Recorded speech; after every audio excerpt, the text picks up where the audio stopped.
Now, the greatest radio shows of all time.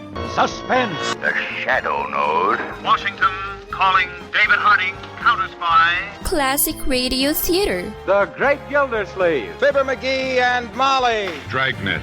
Gunsmoke. The Lone Ranger. Now, step back into a time machine with your host, Wyatt Cox. Good evening, friends of the Inner Sanctum.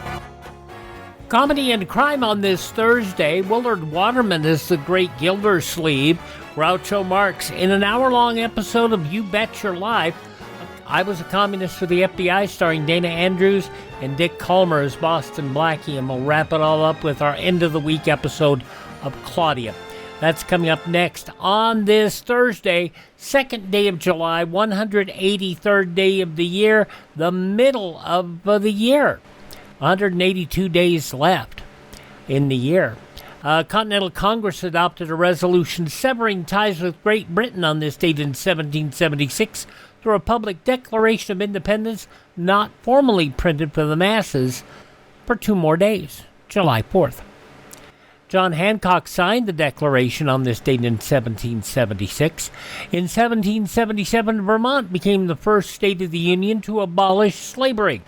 In 1850, the self-contained gas mask patented by Benjamin J. Lane.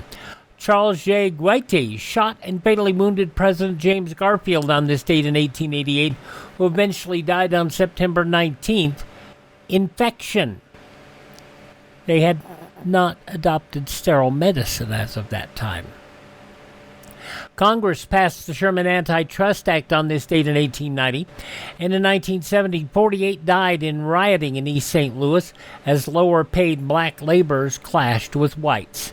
In the depths of the Great Depression, Governor Franklin Delano Roosevelt accepted the Democrat Party's nomination for president on this date in 1932. This is more than a political campaign. It is a call to arms. That November, Roosevelt would defeat incumbent President Herbert Hoover 57% to 39%, 472 electoral votes to 559 for Hoover. Amelia Earhart and navigator Fred Noonan disappeared on this date in 1937 over the Pacific while attempting to make the first equatorial round-the-world flight. Over the years, she had spoken about the joy of flying. No other phase of modern progress contrives to maintain such a brimming measure of romance and beauty coupled with utility as does aviation. Now, on this date in 1947, an object speculated to be a UFO crashed near Roswell, New Mexico. Air Force claimed it was a weather balloon. First Walmart store opened on this date in 1962 in Rogers, Arkansas. President Johnson signed the Civil Rights Act of 1964 on this date in that year. That prohibited segregation in public places.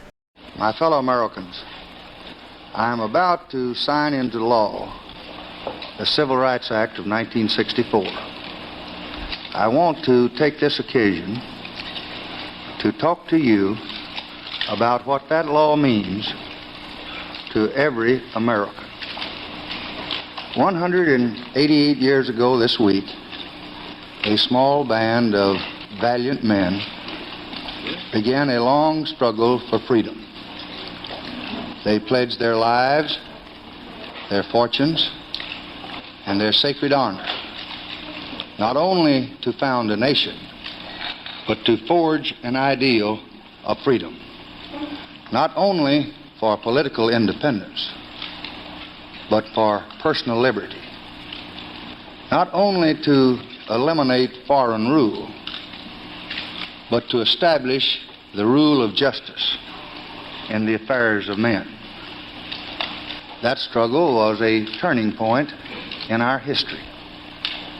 Today, in far corners of distant continents, the ideals of those American patriots still shape the struggles of men who hunger for freedom.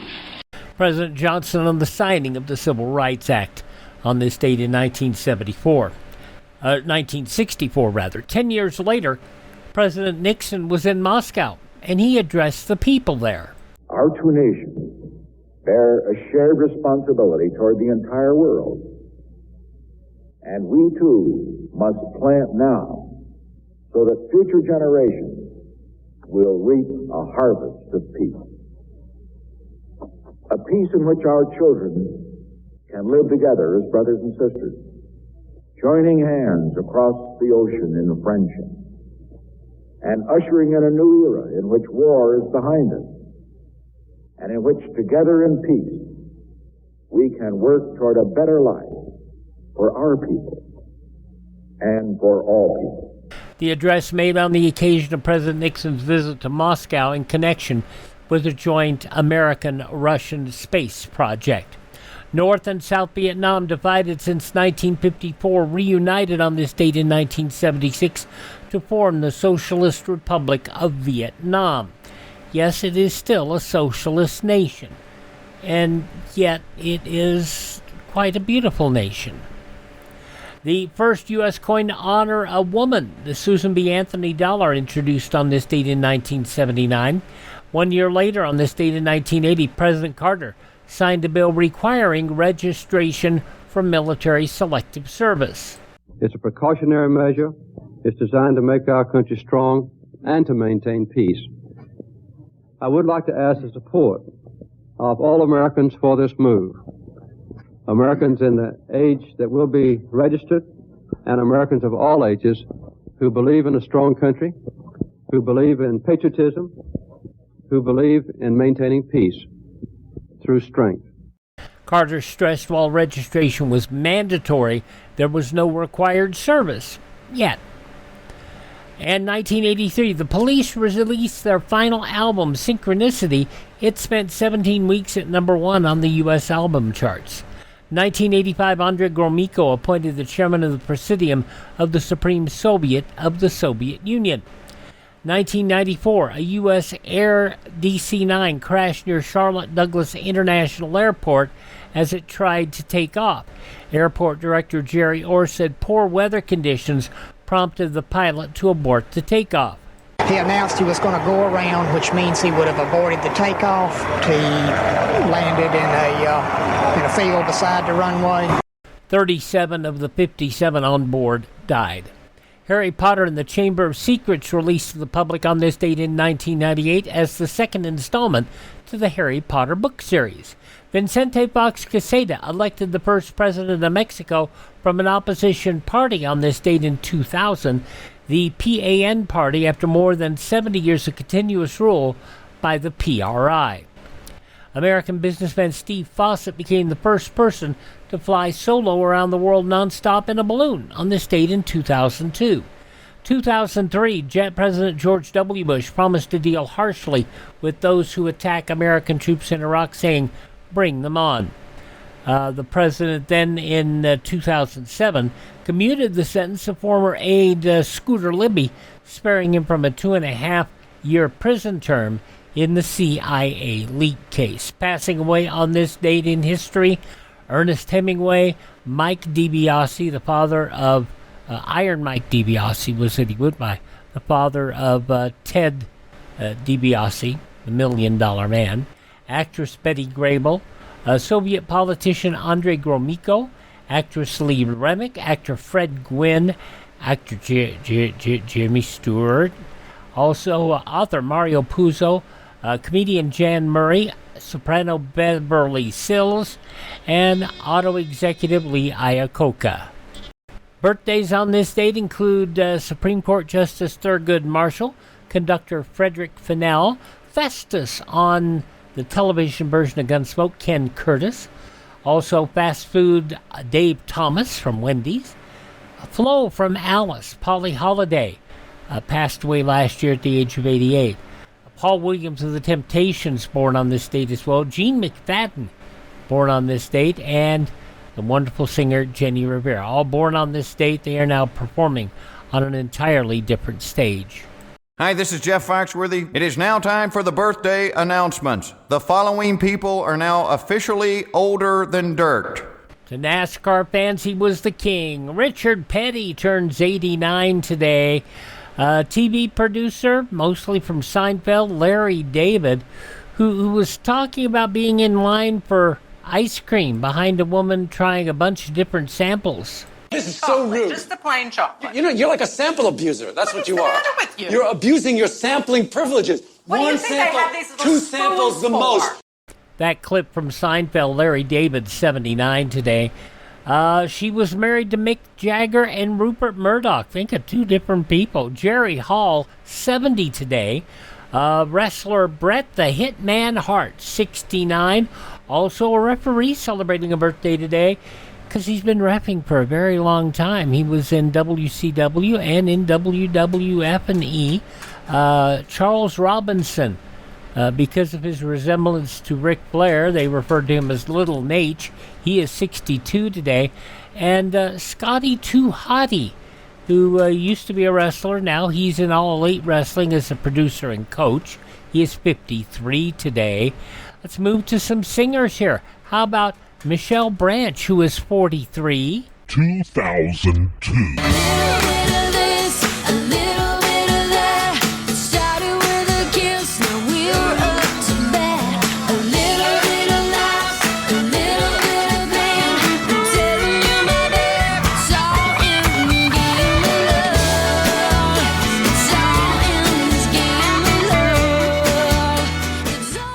Michelle Branch, The Game of Love, 43 years old today.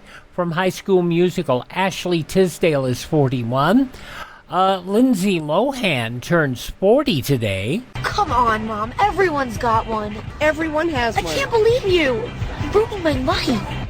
With Jamie Lee Curtis from the remake of Freaky Friday, Lindsay Lohan, 40 today.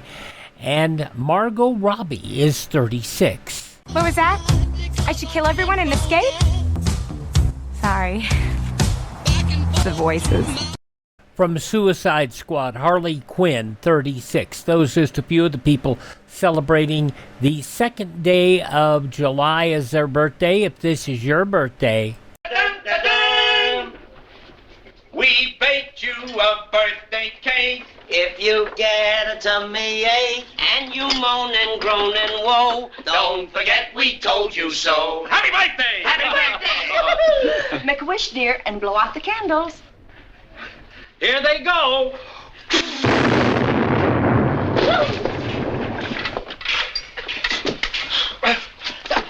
On a somewhat supersized edition of Classic Radio Theater, we're going to have an episode first of Willard Waterman as the Great Gildersleeve. This goes back 74 years, July 2nd, 1952.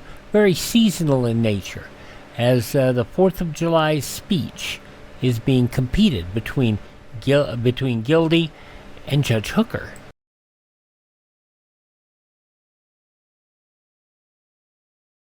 Gee, that looks good. It looks just like tomato juice. But it's 8 juices, good for you and me, V8. Well, I still say it looks like tomato juice. But it's 8 ways tasty. Discover it and see. 8 lively juices, vegetable juices, yours for good health in V8.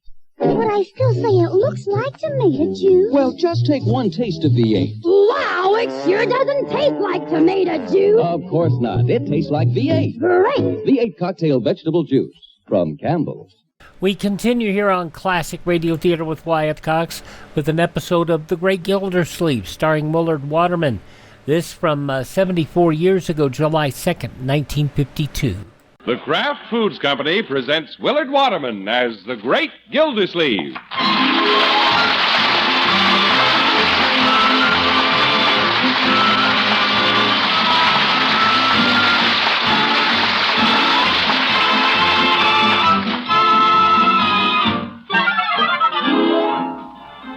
The Great Gildersleeve is brought to you, partially transcribed, by the Kraft Foods Company. Kraft, makers of the one and only Miracle Whip salad dressing. We say one and only because there just isn't any other salad dressing like Miracle Whip. Miracle Whip is different, and it tastes different. Miracle Whip tastes so good it's become the most popular salad dressing ever created. More Miracle Whip is sold than the next 20 leading brands of salad dressing combined. Try it. Make your salads better tasting with the one and only Miracle Whip.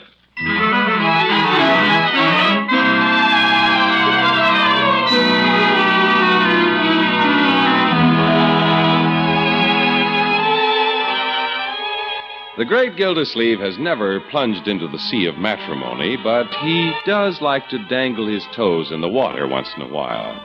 A few days ago, he met a Miss Gloria McKinley, manager of the complaint department at Hogan Brothers. He hasn't had a date with her yet, but this afternoon he has persuaded her to let him drive her home from work. Accordingly, we find him parked in front of the store with his motor running. I better leave it running, too. That policeman in the corner has his eye on me, and I'm parked in a loading zone. Well, I'm waiting to pick up a pretty little package. Right, George, I want to make a good impression on her. Should have washed the car. I didn't notice Leroy written in the dust on the hood. Oh, well. You, Gildy! Uh-oh, Judge Hooker. He would have to show up. Gildy, you're in a loading zone. I know it, Judge. And your motor's running. I know that, too. Why don't you turn it off before it boils over? Well, it is beginning to steam. You better start it up again, Gildy. You're too close to the fire plug. Oh, my goodness. The only backseat driver I ever saw who stands on the curb. Are you waiting for somebody? Judge, I'm not just sitting here trying to run out of gas. Oh, I know. It's closing time, and I'll bet you're waiting for Miss McKinley. Do you have a date? You bet. She's letting me drive her home. Well, I guess she figures that's better than taking the bus. Yes. She can save a dime and make fewer stops. Unless you plan to stop and watch the sun setting behind the reservoir. Judge, will you please go away? As it happens, Gildy, I must. I'm going home and read my 4th of July speech. I'm orating at Kraft Park. Well, I thought Congressman Greenhall was going to speak. Well, he's leaving for the convention, and I'm reading the speech that he prepared. Oh? I suppose you'll be there to hear me? There must be a better way to spend the 4th than listening to an old goat. Gildy, I don't exactly relish the assignment. Miss Matterhorn is vacationing at Virginia Lakes, and I'd planned to go up there for the 4th. Judge, I don't envy you reading somebody else's speech. Well, if I don't like what the congressman has written, I can always preface it by saying, the views expressed in the speech do not necessarily represent the views of the speaker. Step aside, Judge. What? Here comes Miss McKinley. Oh, I'll open the door. Judge, let me open it. It's already open. Busybody. Hello, Miss McKinley. Sorry if I've kept you waiting, Mr. Gildersleeve. Not at all. I've kept him entertained. Judge, hop in, Miss McKinley. Oh, thank you. Judge, you may now close the door. Well, aren't you going to introduce me? Oh, all right. Miss McKinley, may I present Judge Hooker? How do you do, Judge? This is a rare pleasure, Miss McKinley. Look at him bow. If he isn't careful, he'll bump his head on the running board. Goodbye, Judge. Goodbye. Goodbye, Judge. I told you goodbye, Gildy. Why don't you go? Yes. Come on, car. Could your car be out of gas? Oh, the water commissioner doesn't burn gas. He burns water. Oh, Judge. Darn car would have to embarrass me at a time like this. My, what a noisy car. Goodbye, Judge. Why don't you bring it to the park on the 4th and we'll use it instead of firecrackers? Courtroom comedian. Is Judge Hooker a friend of yours? He poses as one. Well, all in one afternoon, I've met a distinguished judge, and I'm being driven home by the city water commissioner. Well, Miss McKinley, you'd be riding in a new car if this wasn't election year. You've heard the cracks about freezers and fur coats and stuff like that, I guess. Uh-huh. You men in the public eye have so many things to think about. Well, scarcely a day goes by that I don't think about something. I've always wondered what important men talk about. So have I. Oh! You mean the judge and me? Of course. Oh, you don't have to be so modest, Mr. Gildersleeve. Well, thank you. Well, now, what problems were you two men wrestling with? Oh, nothing important, really. When you came up, we were just discussing the 4th of July speech. Oh, are you going to deliver the speech at the 4th of July celebration? Me? Oh, thrilling! Well, anyway, that's what the judge and I were discussing. And he was asking you to deliver the speech. Well, no, not exactly, Miss McKinley. Originally, our congressman was supposed to make the speech. But he couldn't be here, so he had to ask somebody else. So the congressman himself asked you. Are you a close friend of his, too? Well, I voted for him. He helped put him in office, I mean. How wonderful that he asked you to take his place. What are you going to say in front of all those people, Mr. Gildersleeve? Well, frankly, I haven't given it much thought. I don't suppose that's a problem to an experienced orator like you. Well, you can be sure I'll come up with something. I wonder what I will come up with.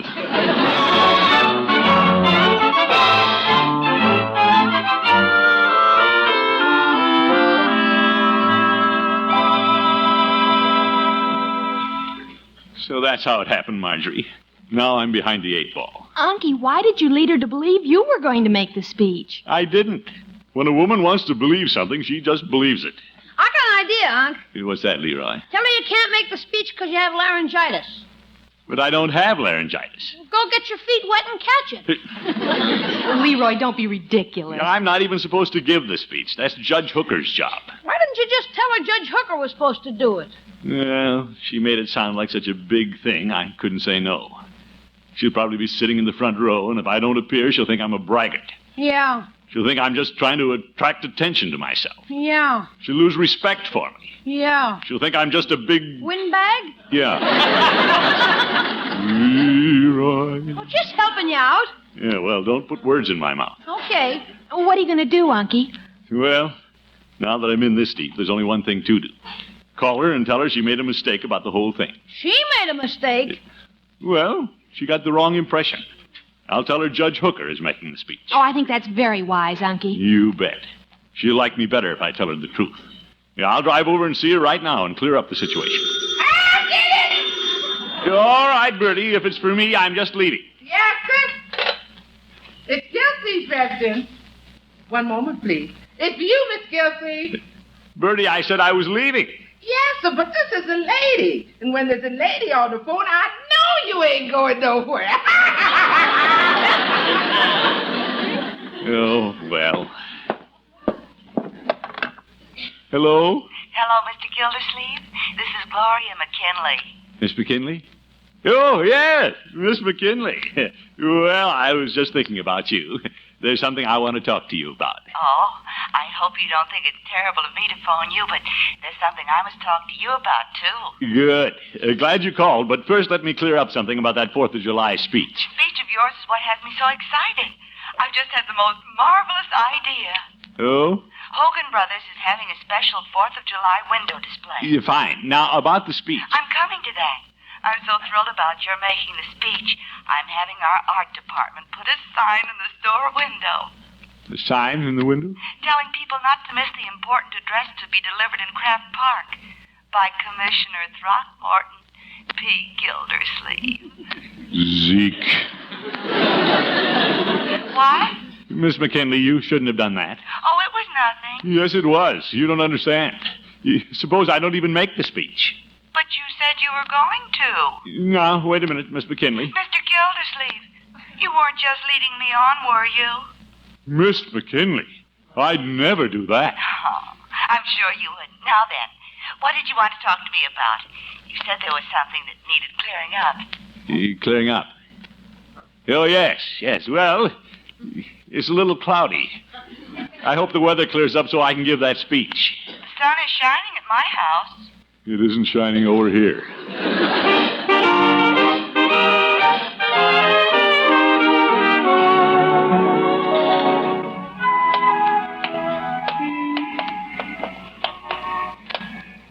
You look a little better this morning, Unc. You don't look so worried and wrinkled. Leroy, I'm not wrinkled. And I do feel better this morning. I don't get it. You meet a new girl, and the first time you take her out, you get yourself in a big hassle. Yeah, I'm not in a hassle. I figured the whole thing out. Yeah? Judge Hooker doesn't want to make the 4th of July speech anyway. All I have to do is offer to make it for him. He'll be delighted. Then he can go to Virginia Lakes and see Miss Matterhorn. You'd rather look at Miss Matterhorn than make a speech? Well, there's no accounting for tastes. Yeah, I'm stopping here in the judge's office, my boy. See you later. So long, huh? The judge's door is open. Look at him wave his arms. I wonder if he's practicing his speech or there's a bee in his office. And now, ladies and gentlemen, I'd like to preface my remarks by relating an amusing little anecdote. He's working on his speech, all right. On the way to Craft Park this afternoon, I met two gentlemen named Pat and Mike. Pat and Mike. Judge! Pat said to Mike... Judge, do you mind if I interrupt? Oh, hello, Gildy. I was just rehearsing the opening of my 4th of July address. Well, Judge, you can forget the speech. What? Yeah, I know your heart isn't in it. You'd rather go up and join Miss Matterhorn. Well, the speech is knocking me out of the trip. It doesn't have to. I've come to do you a big favor, old friend. Oh? I've decided to make the speech for you. You have? Why? Why? Well, Judge, don't ask silly questions. Just take advantage of my generous offer and hit the road. Gildy, why are you so anxious to get me out of town? You must have a reason. I'm only thinking of you and Miss Matterhorn. You know you want to be with her, and she wants to be with you. Well, yes, she does. I had a card from her this morning saying, having wonderful time, wish you were here. You see, Judge? Now get going and forget about the speech. Just hand it to me. No, I'd better make the speech. The congressman asked me. Well, you can ask me. Go ahead, ask me. I'll do it. In fact, I've got to do it. I won't do that to our congressman. Oop.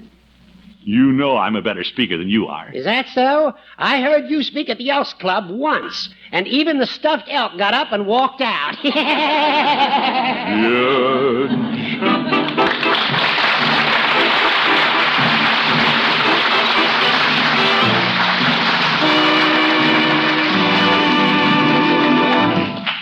The Great Gildersleeve will be back in just a minute. The time is early evening. The place is your dining room. The table is set with your best linen and china and silver because you're expecting guests. And you, the hostess and star of this drama, are proudly bringing in the most beautiful and elegant-looking salad you've ever fixed. You're relaxed, too, sure that this salad will taste just as delicious as it looks because you've used the salad dressing you know will give it just the right flavor. Miracle Whip. Miracle Whip salad dressing has a flavor millions of folks call just exactly right. It's a lively, teasing flavor. Distinctive, too. One you won't find in any other salad dressing. That's because Miracle Whip is a different kind of salad dressing. It's made from a secret craft recipe and gives you the best qualities of old-fashioned boiled dressing and fine, rich mayonnaise. Miracle Whip has a perfect texture, too. Creamy thick and smooth as satin because this salad dressing is blended carefully with special craft beaters. No wonder it's America's favorite salad dressing, the most popular salad dressing ever created. So whether you're fixing fancy company salads or the simplest salad in the world for your family, remember to make it extra delicious. Make it with Miracle Whip.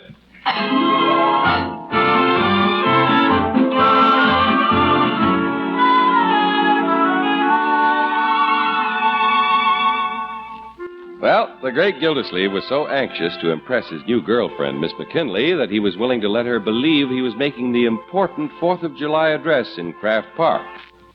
Now, the water commissioner is in hot water. The judge certainly did surprise me, Marjorie. He didn't care a thing about making the speech until he found out somebody else wanted to do it. Well, that's a very human reaction, Unky. Yeah, that's the trouble with the old goat. He's too human. He immediately suspected that I was up to something. Weren't you? Well, naturally. But what sort of a friend is he to accuse me of it? Ain't you giving the speech, Miss Gildersleeve? Apparently not, Bertie. Yes, sir. But there's a sign in Hogan Brothers' window that says you are. I know, Bertie. It says here, Commissioner Throckmorton P. Gildersleeve speak on the 4th of July. I saw that sign, Bertie, but it's misleading. Then you're not reading the congressman's speech? No, the congressman really asked the judge. Because the congressman didn't want to? Well, he wanted to, but he couldn't, Bertie. Yes, ma'am. And the judge didn't want to, but I do, so now he wants to. Oh, yes, sir. I wonder if that speech knows who's going to make it. What do you mean, Bertie? Well, the congressman wanted to make it, but he couldn't, and the judge could and would, but he didn't want to.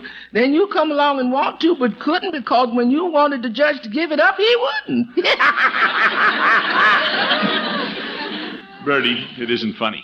No, sir. Unky, don't you think you should call Miss McKinley and tell her to take that sign out of the window? Well, I'm going to phone the judge and give him one more chance to change his mind.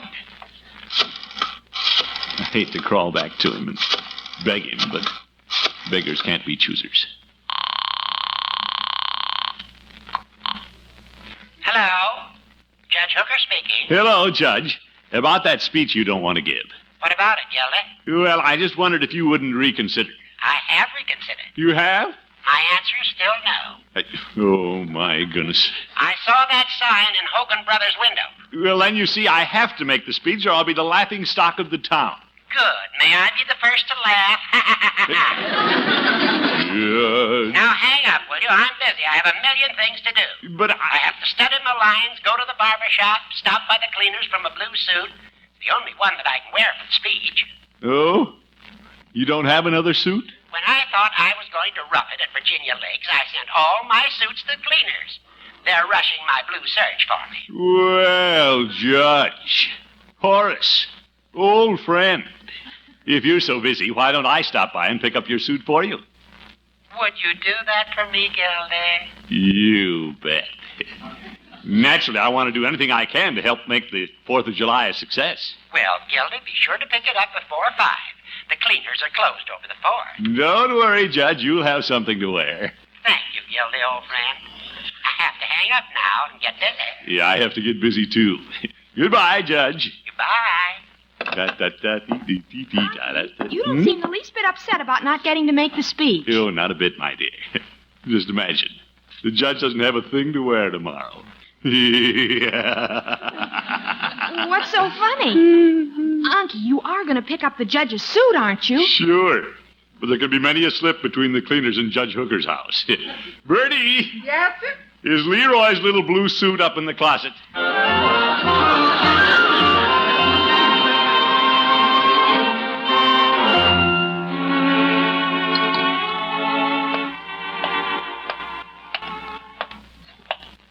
Yeah, Gildersleeve, you're pretty clever. Pretty clever the way you outfoxed the judge. Yeah, I had quite a time explaining why I didn't bring the suit by last night. Now it's too late for him to do anything about it. Oh, wait until he tries to put on Leroy's suit. And lucky for the old judge, I can step into the breach, though. Yeah, I can see Miss McKinley now, sitting in the front row in something summery, listening to me give the speech. Well, Gildy, it's about time you got here. Hello, Judge. Here's the suit in the bag. All right, give it to me. Don't be so impatient, Judge. If you'll excuse me, I'll slip into the next room. I want to dress and rehearse my speech in front of the mirror. Oh, brother. Wait until he sees himself in that suit. If you hadn't shown up with this suit, I'd have had to leave for Virginia Lakes. I certainly couldn't make the speech in my bathing suit. Well, your barber pole swimsuit covers you pretty well, Judge. I can't see very well in here. Gildy, are you sure this is my suit? It's blue serge. That's funny. Feels awfully small. And maybe you've gained weight, Judge. I might have gained a couple of pounds, but I know I haven't grown this much. Why, the pants cuffs come clear up to my knees. They do? Yeah. Everything's shrunk. Gildy, come in here and look at this. I'd like to. This is ridiculous. Oh, my goodness. Judge, you can't stand up in public like that. Stand up? I can't even sit down. Judge, don't try it. I can't bend. See? Oh! Leroy's suit.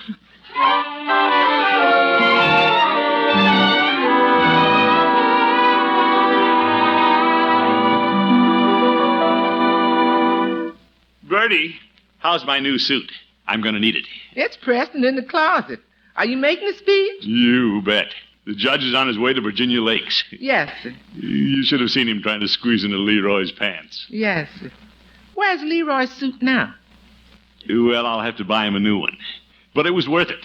I sure tricked the old judge. Yes, sir, but this ain't April Fool's Day, you know. What's this, Bertie? This is the 4th of July, and that's Independence Day. It ain't April Fool's Day. Now, Bertie. The judge don't get to speak, and Leroy lost his pants, but that don't make it April Fool's Day. This is Independence Day, and you don't fool around with independence. Yeah, all right. Mr. Gildersleeve, you know why you don't play April Fool jokes on the 4th of July? Yes, That's Bertie. right, because it's Independence Day and you don't fool around with independence. Good old Bertie. She takes Independence Day pretty seriously. Well, I do too. That's why I want to be with Miss McKinley. She seems to like big shots, and by George, that's exactly what I am.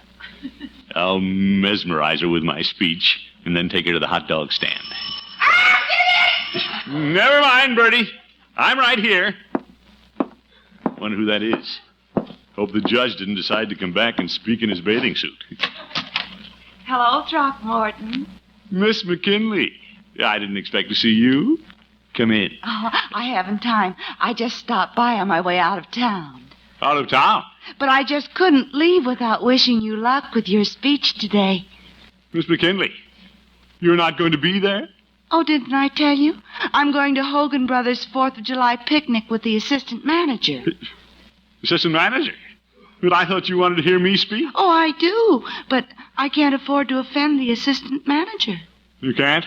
Mr. Gildersleeve, he's an important man. But what about me? Oh, you can read me the speech some other time. Goodbye now, and I'll be thinking about you every minute. Big help.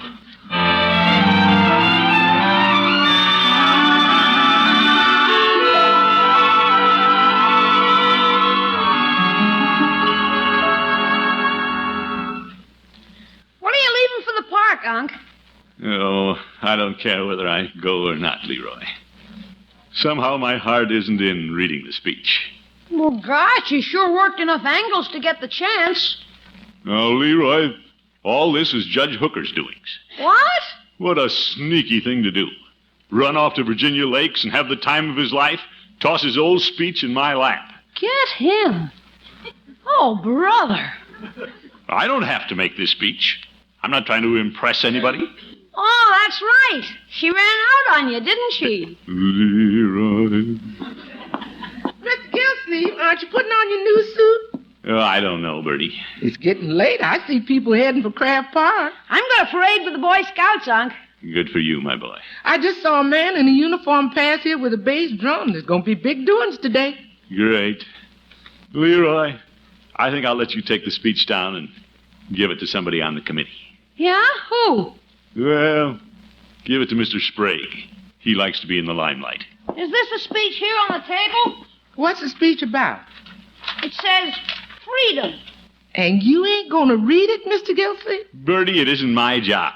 Congressman Greenhall wrote the speech. It was his job to give it. Yes, sir. And then it was the judge's job. And then they wished the job onto me. Yes, sir. Hey, Unc, says here that freedom is everybody's job. What's that? The speech says the survival of our freedom depends on everybody. Oh? And listen to this.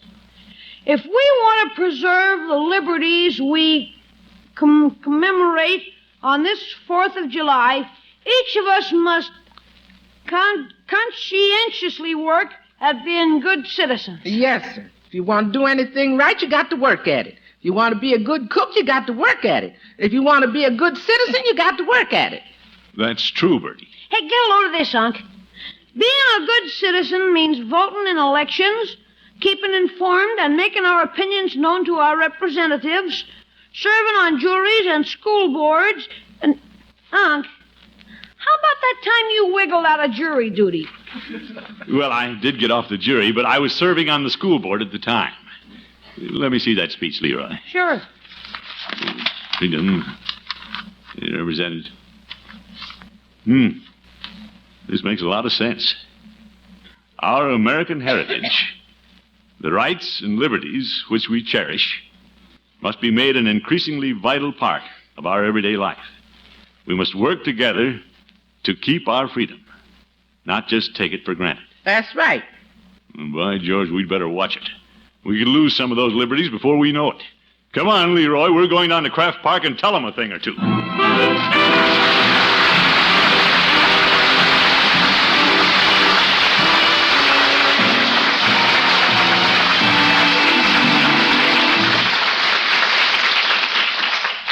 The Great Gildersleeve will be with us again in just 30 seconds. Too hot to cook?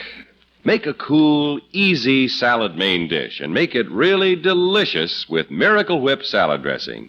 And I mean really delicious, because Miracle Whip has such a wonderful flavor, a peppy flavor, a flavor that folks everywhere call just right. It's a different flavor, too, one no other salad dressing has. Try Miracle Whip on the very next salad you make. See how much better tasting your salads are when you make them with the one and only Miracle Whip salad dressing.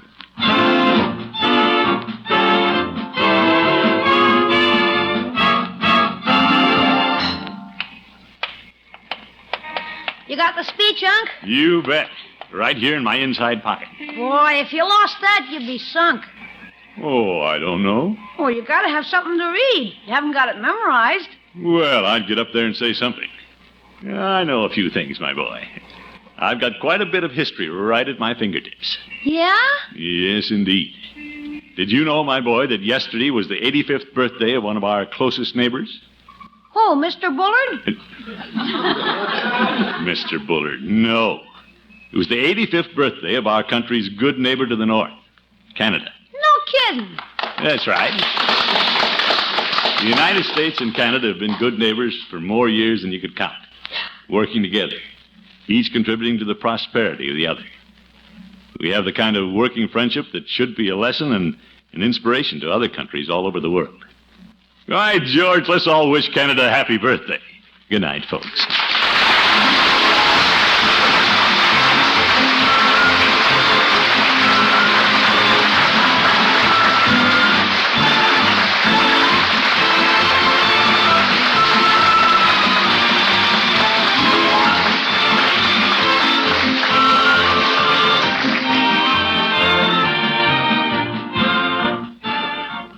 The Great Gildersleeve is played by Willard Waterman. The show is written by John Elliott and Andy White and is partially transcribed. Included in the cast are Walter Tetley, Mary Lee Robb, Lillian Randolph, Earl Ross, and Gloria Blondell. Musical compositions by Jack Meakin. This is John Heaston saying goodnight for the Kraft Foods Company, makers of the famous line of Kraft quality food products. Be sure to listen in next Wednesday and every Wednesday throughout the summer for the further adventures of the Great Gildersleeve.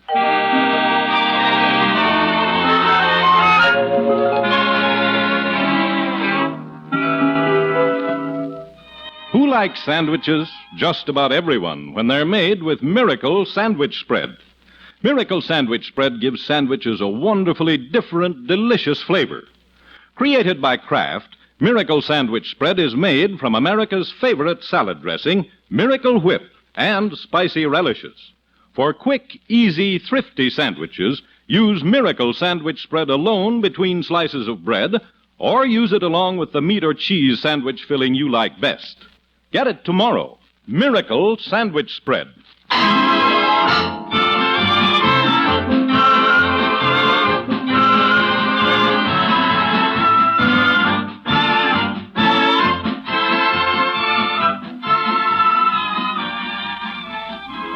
And that's from 74 years ago, July 2nd, 1952, The Great Gildersleeve here on Classic Radio Theater with Wyatt Cox. Let me do this real quick so I don't run out of time. I mean, I won't run out of time, but I want to make sure I tell you tomorrow we're going to have Gunsmoke and Have Gun Will Travel, and then we'll have an hour-long episode of the Lux Radio Theater Border Town with Don Amici, Joan Bennett, and Claire Trevor.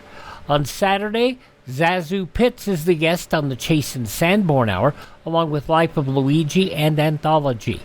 On Sunday, a Screen Directors Playhouse production of Only Yesterday, starring Mercedes McCambridge and Jeff Chandler, along with Philip Marlowe as Gerald Moore portraying the detective. And Father Knows Best, Robert Young explains The Meaning of Freedom. Drama on Monday as well with Dragnet, The Big Frame, Crime Classics, and the Shrapnel Body of Charles Drew Sr., The FBI in Peace and War, and Crime and Peter Chambers. On Tuesday, Rogues Gallery, starring Dick Powell, Did Justice Triumph, Candy Matson, and Flashgun Casey. Wednesday, The Whisperer, Roy Rogers, Fort Laramie, and Gunsmoke. And a week from today, we will have A Dangerous Assignment, Jeff Regan, Investigator, Boston Blackie, and I Was a Communist for the FBI. That's a week from today here on Classic Radio Theater with Wyatt Cox. Going to do something we haven't done before, at least with this particular show. I'll explain it all, and we'll have the duck fly down in just a moment.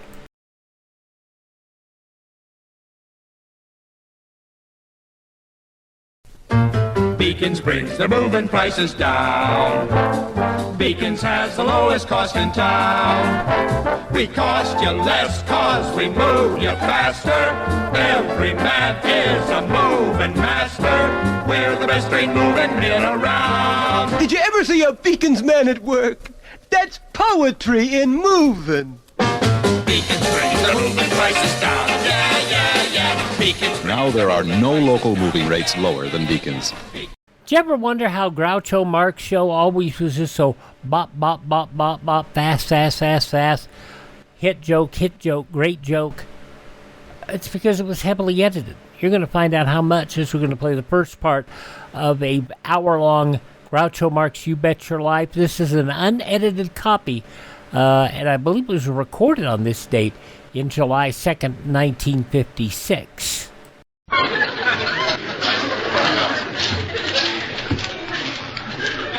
Ladies and gentlemen, the secret... You have kids, too, don't you? Pardon me? You have children? Yes, sir. How many?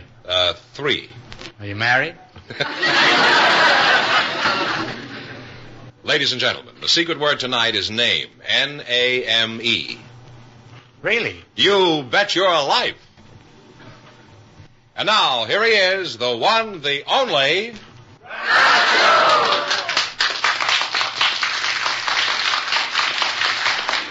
It's nothing to shout about. They're a dime a dozen.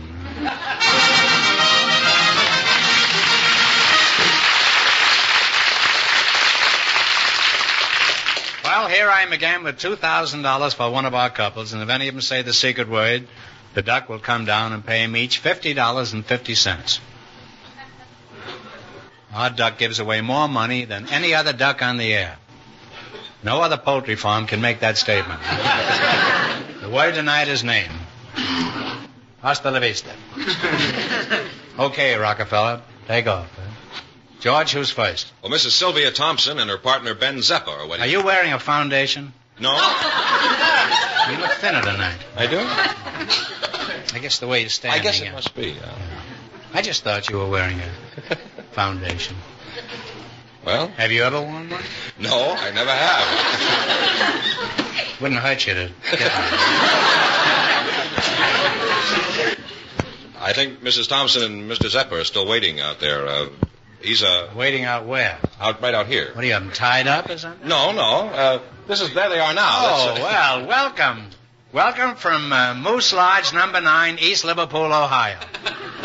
Say the secret word and you'll divide $101. It's a common word, something you always have with you.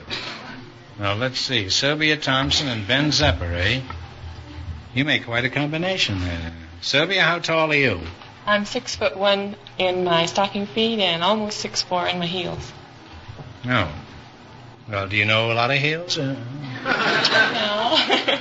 And Shorty, what is your height? 4'8". 4'8", huh? Is that the class you're in? 4'8", you said? No, 4'8"? That's my height. Oh, 4'8" what, I mean? Feet. 4 feet, 8 inches. Huh? You're almost as tall as she is. You're the tallest 4'8" I've ever seen. You must have 2 feet elevator shoes on there. Huh? Are you married, Sylvia? Yes, I am. Well, I have a little girl. Takes care of you all. You have a little girl? Uh-huh. She's 5 months old. 5 months old, huh? How tall is your husband? He's 6'6" in his stocking feet. No. Well, do you all walk around in your stocking feet? Sure. Don't you wear any shoes at all in your house? No, heavens, no. Well, together you're 13 feet, huh? Yeah. Just about. Well, that's an advantage. At least you're never short at the end of the month like most married couples.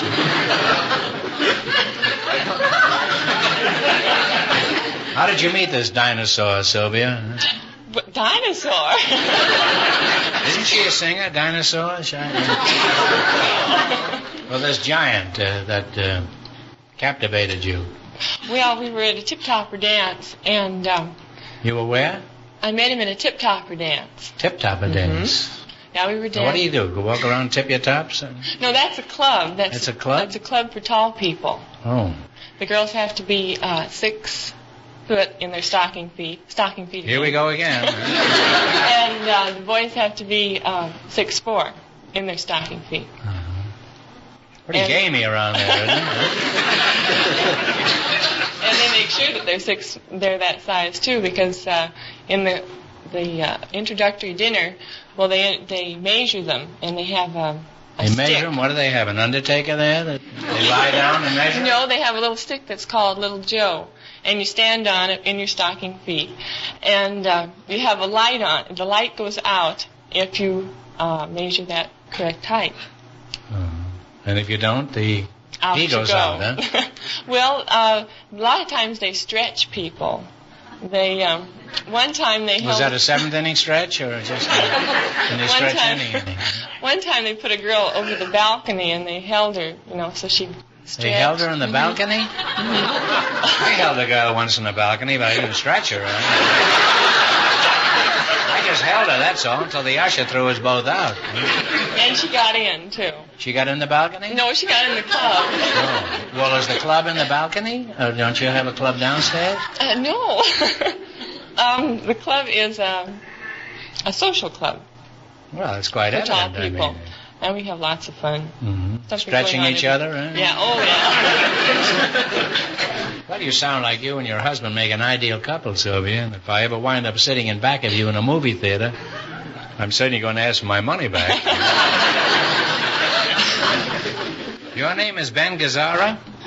Who? Ben Gazzara? Is that your name? No, Ben Zeppa. Ben Zeppo, eh? That's my brother, Zeppo. You're not my brother, are you? My name's Ben Zeppa.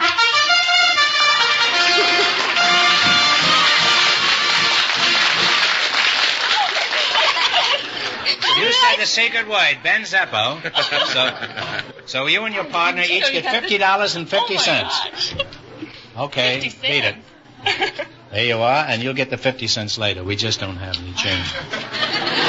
See, it used to be $100 for the secret word. Now it's $101 on account of the other shows giving away such huge sums. No, this is true. We have increased the amount.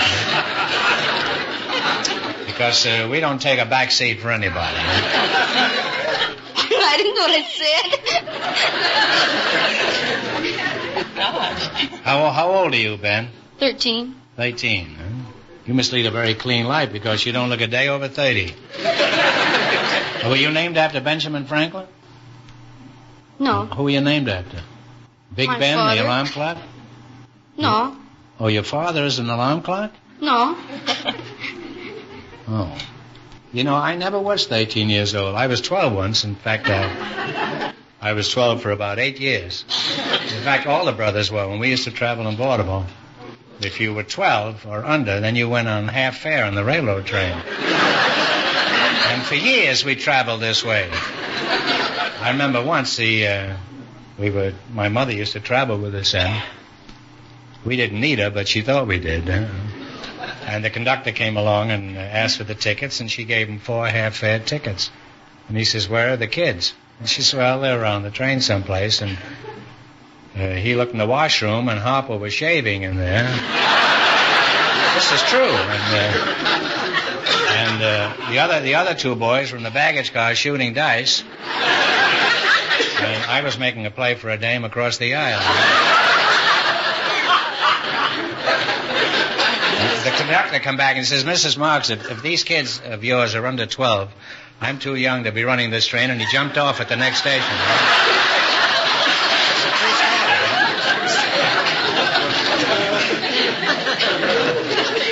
So, actually, how old are you, Ben? 13. 13. You're sticking to that story, huh? Mm-hmm. Were you born in L.A., Ben? No, I was born in Liberal, Kansas. In Liberal, Kansas, huh? Mm-hmm. Well, could you tell us something about Liberal? Well, I don't know very much about Liberal because we moved whenever I was about a month old. Oh, well, then I don't imagine you know much about it, huh?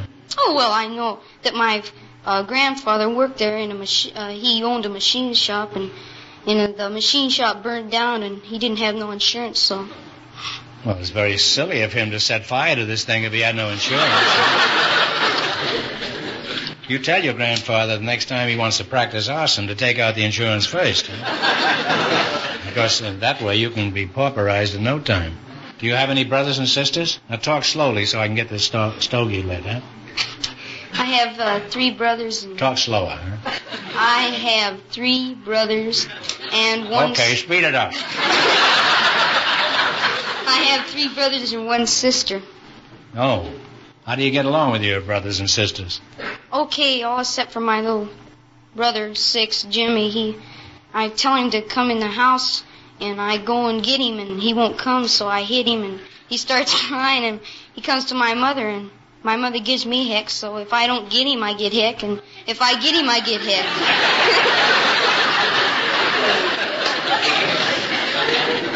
Well, do you always have to get him? Isn't there any of the other brothers that could get him? No, I'm the biggest. I'm the only one that can get him. Oh, well, you're the only one that can handle him, huh? Well, you have to realize Jimmy's just a baby. You should never hit a little kid like that. The thing to do is to disintegrate him with a ray gun. You got a ray gun? No. No. A space helmet or anything of that stuff? No, I'm a little bit big for that. Oh, well, that's a very snobbish attitude. I'm surprised at you. I have a space helmet home and a ray gun. Of course, I'm in my second childhood. But...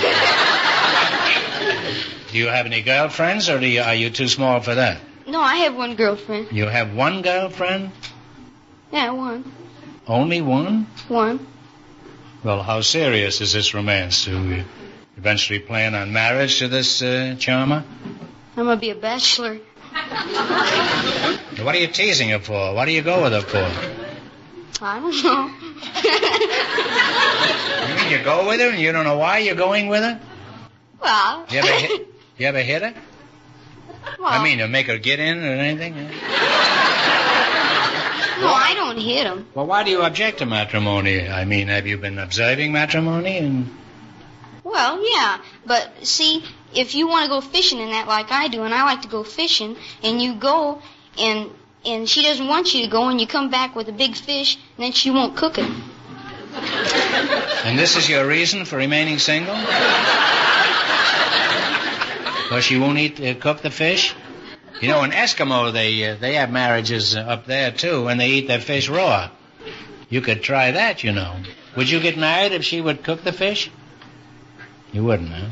Oh, but Hoover's married, and he goes fishing. Huh? Well, how do you know she won't let you go fishing? Have you discussed fishing with her? No, she doesn't like fishing. She doesn't like dogs neither. Does she like you? I haven't asked her yet. Well, Ben, regarding fishing, it's true. As you get older, you realize that once you swallow the bait and they reel you in, females lose all further interest in fishing. And isn't that true? No. It's not. Do you go fishing? Yes, I go with my husband. You do, huh? In your stocking feet? Bare feet. And I cook them, too. Oh, you cook your husband? No. He was cooked the minute you nailed him, I suppose. Well, let's get back to the Sylvia Thompson story. That's you, isn't it? You say you met your husband at a dance for tall people? Yes, It was the... Well, what happened after that when he proposed? Did he get down on one knee or both knees? Well, he didn't... Exactly. I mean, how did he propose? And don't leave out a single significant detail. I want to know every bit of it. Well, he didn't get down on either knee. We were sitting on a Davenport watching an old-time... This was in Iowa? No, this was in Calabasas. Oh, you said in Davenport. No, we were sitting on a Davenport. Oh, well, there is a Davenport in Iowa, you know. Yeah. But this one was in Calabasas. Oh. And, let's see. Oh, we were watching this English movie, and he says... Watching it where, in the theater? No, on a Davenport in Calabasas. You get English movies on your Davenport? Oh, on a That's television. quite a trick. Most people have to have a TV set. Huh? And so he said, would you like to get married? And I said, yeah. And this is while the picture is going on? Yeah. And so then he said, would you like to get married? And I said, yeah. And so 4 months later, well, we got married, and here we are. Well, I guess those old English movies can drive a fella out of his mind.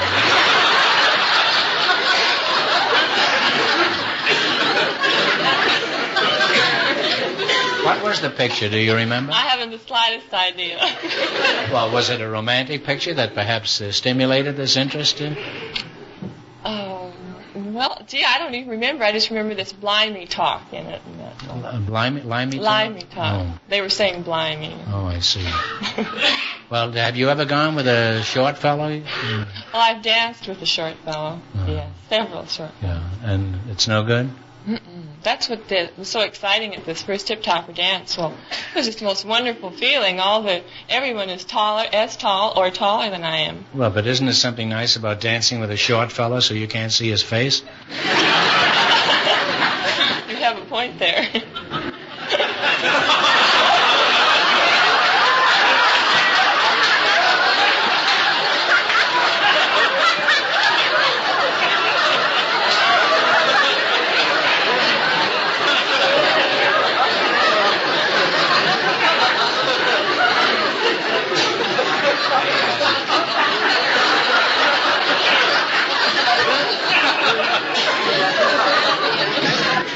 Shaved a couple of weeks ago.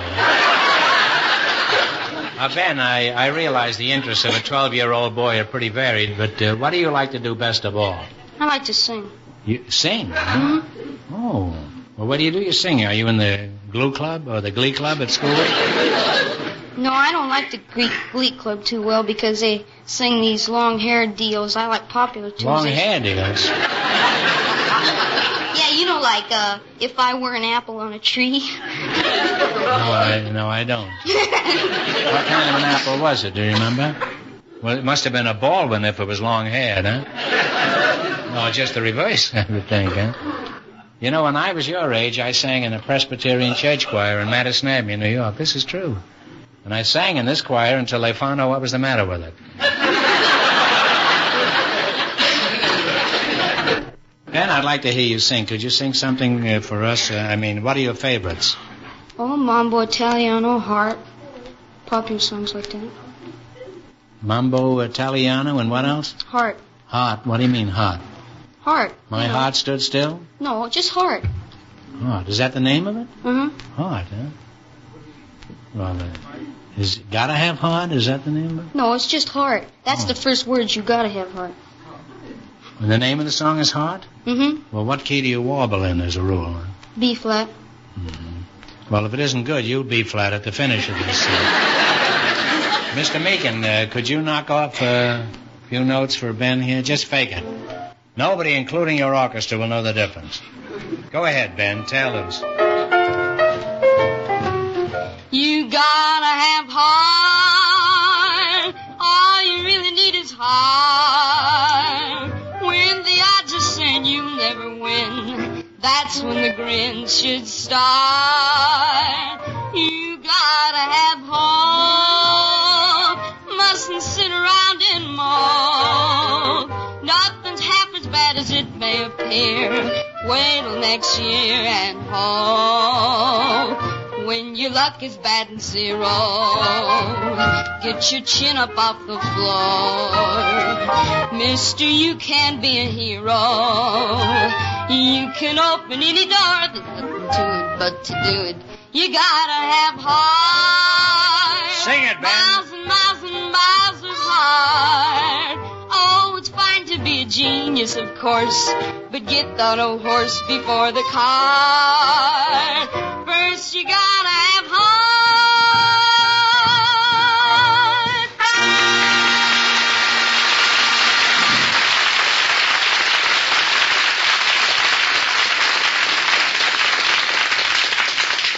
Ben, you've got an excellent pair of pipes, and someday if you work hard, you could be another Caruso. No, an Eddie Fisher. What? What's that? Eddie Fisher. Well, I don't blame you, Sonny, but it's a mistake to want to be another Eddie Fisher. Yeah, 'cause he's married. No, it isn't that so much, but there's only one Debbie Reynolds. Well, you're a charming couple, and I hope you both make a lot of money tonight, because right now we're going to play You Bet Your Life. Now, you know how to play this game, Ben? Mm-hmm. You know your partners now, and we only want one answer between you. Mm-hmm. We start you off with $100, and you miss a question, you lose half your bankroll. Have you met Mr. Fenneman? No. Hi, how are you? Fine. Good night, Ben. This is, Mrs. Ben P. What is her Thompson, name? isn't it? Mrs. Yes. Yes. How do you do? Don't overdo it, George. Now, you selected the musical category, and these are all top tunes of the last 20 years. And remember, the more the question is worth, the harder it is. Now, what do you want to start with? 10, 20, 50, all the way to 100? 100. I think you better discuss this with your partner. We did. We did. Oh, you've agreed. When did you meet? This morning, you two? No. Now, this song was written in 1936, but it became very popular in 44. Let's see if you can remember it. Play, Jack.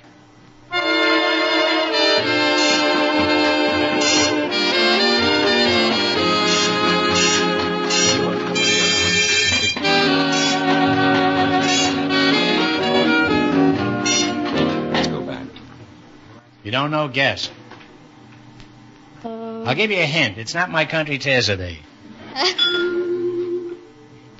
Oh. It's Poinciana.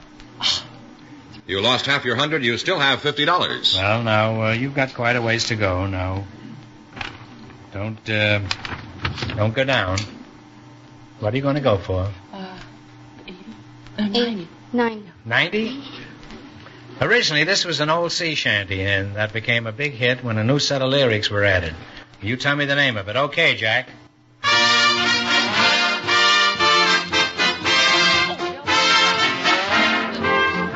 What is it? Bell-bottom trousers. Sing it, Ben. Sing it. Bell-bottom trousers. That's it. They're a little short in the waist, eh? But that's right. That's for $90, and you now have $140. Right. Now what are you going to go for? 80, 50, 30? 80. $80. This song was written by Ray Noble. Now, you give me the title of it.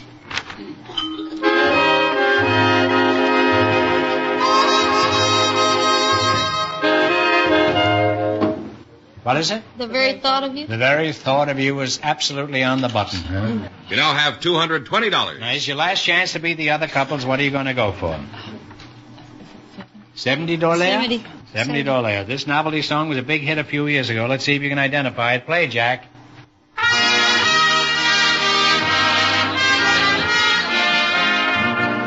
How much is that dog in the window? You ought to be ashamed to take the money, Ben. That's a pretty easy question for $70. And you wind up with $290. Well, thanks and good luck from the DeSoto Plymouth dealers.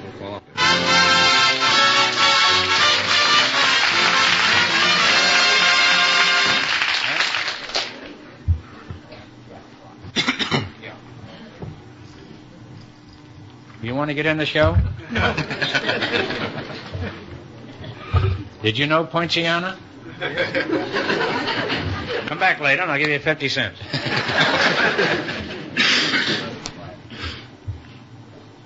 Well, Groucho, just before we went on the air, our studio audience selected Mr. Robert McLeod to be on the show tonight, and his partner is Mrs. Pearl Money.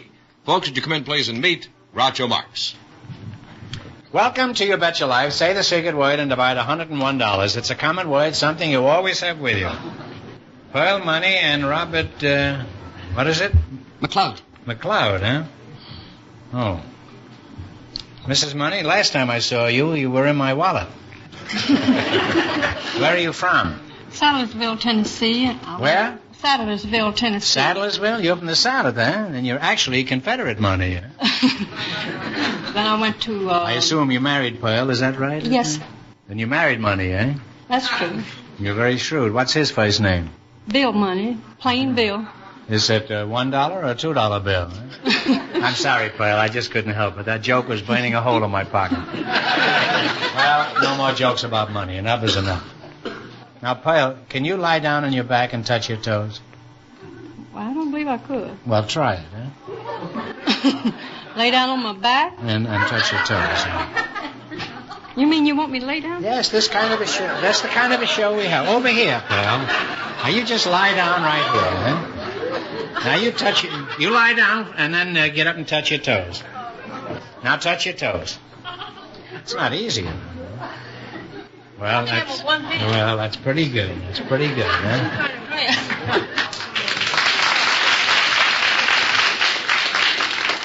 You know why I asked you to do that? See how limber I was? No, I just wanted to see if we could double our money, that's all.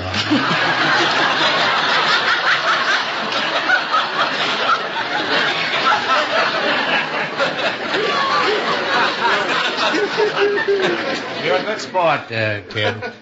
Well, what is your name again, Shorty? My name is Robert McLeod.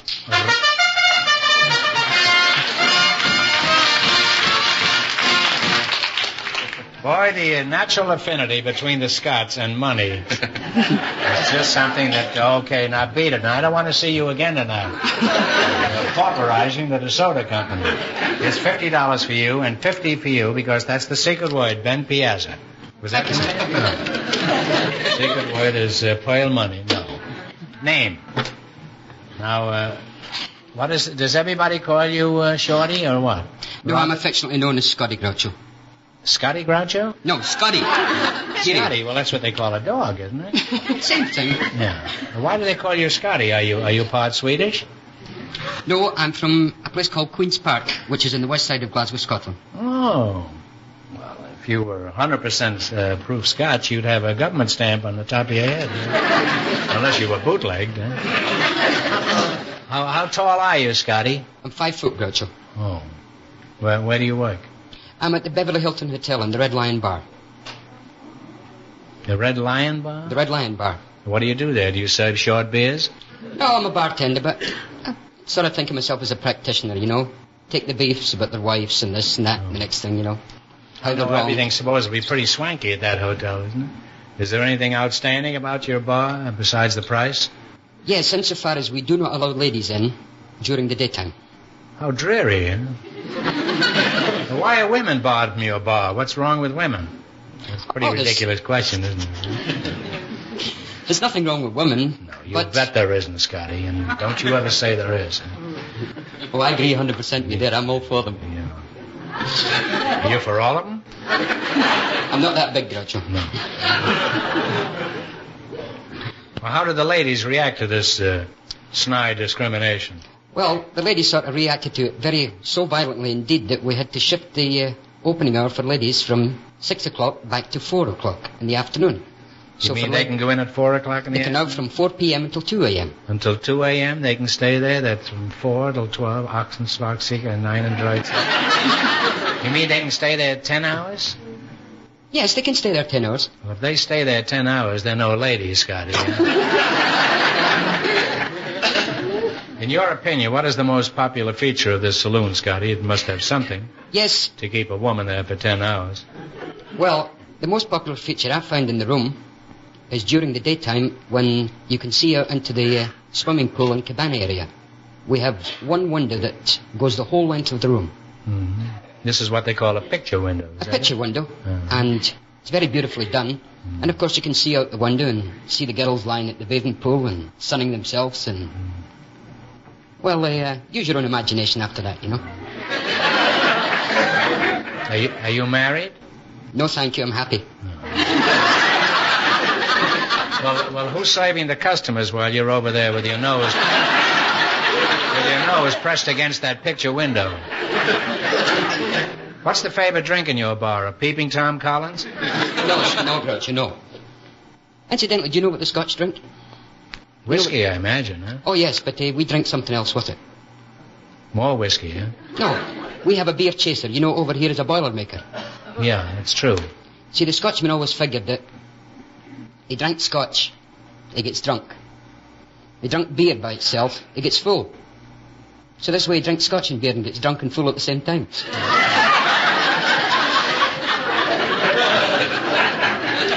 This is providing somebody else is paying for it. Naturally.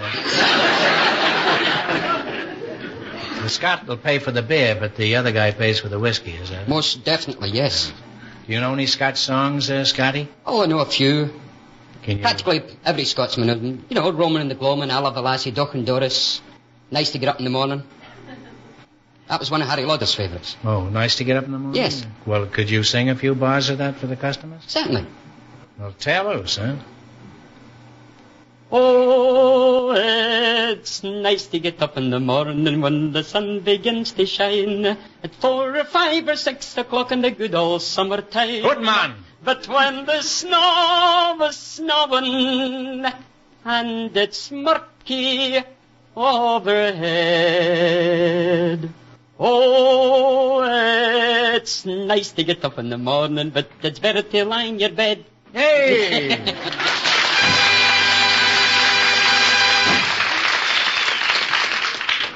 Pearl, you're married? Yes. How did you meet your husband, Mr. Money? Well, Was it the name that attracted you? No, I didn't know his name when I first met him, naturally. I went into a... You know his name now, though, huh? Oh, yes. I went into a restaurant to get some information, and he was sitting on a stool talking to another gentleman in reference to what he was going to have to learn when he went into the Army, so... he asked the... Was this a barroom? No, it was just a regular restaurant. Uh-huh. He was going in the Army and he wasn't in a barroom?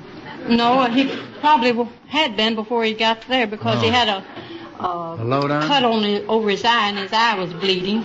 And he was bleeding over the eye? Yes.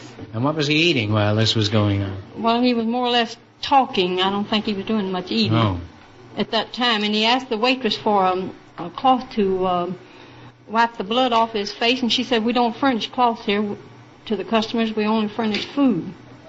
So I felt sorry for him. You could have got a shredded wheat, and wiped that thing away. I felt sorry for him. And I asked him if he would like me to drive him to a doctor. And he said, You were sure. single at the time, huh? Yes. And you were on the prowl then? Oh, I guess. Yeah. You, how long after this did you nail him? Well, the next day. You were a shy little thing, weren't you? I've heard of speedy marriages, but this must set a record of some kind. Weren't you a little worried about the consequences of this hasty decision? I sure was. I didn't have time to tell him I'd had 3 children by a former marriage.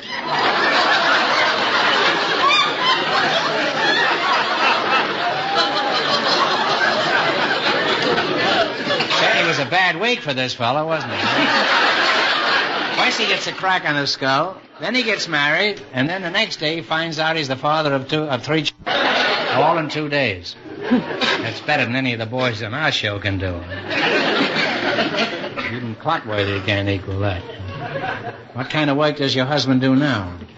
We do tree service work. Tree service? Yes. What kind of a business is that?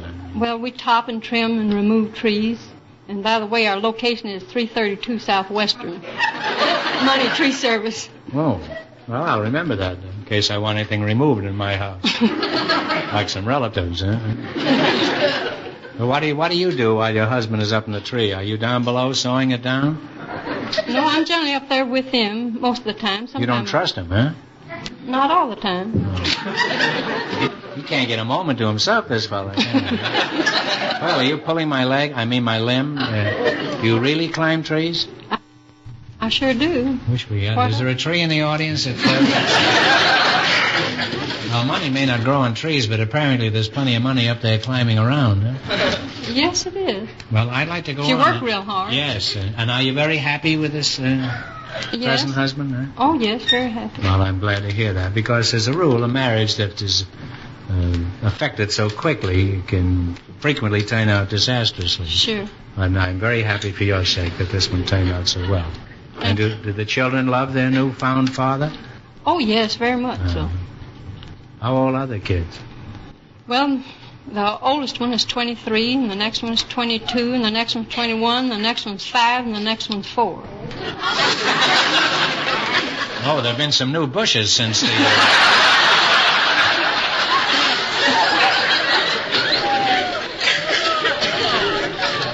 Well, keep it up.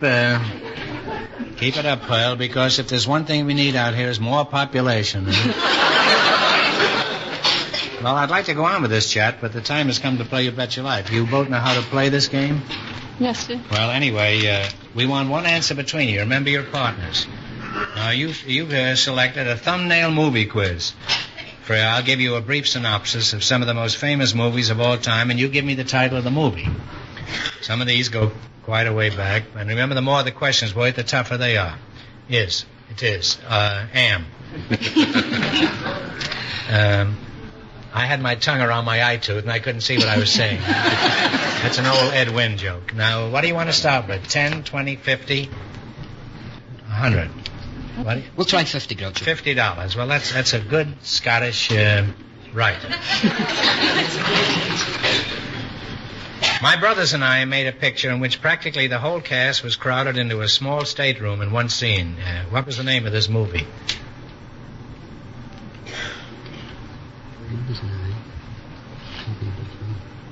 Seven Brides for Seven Brothers.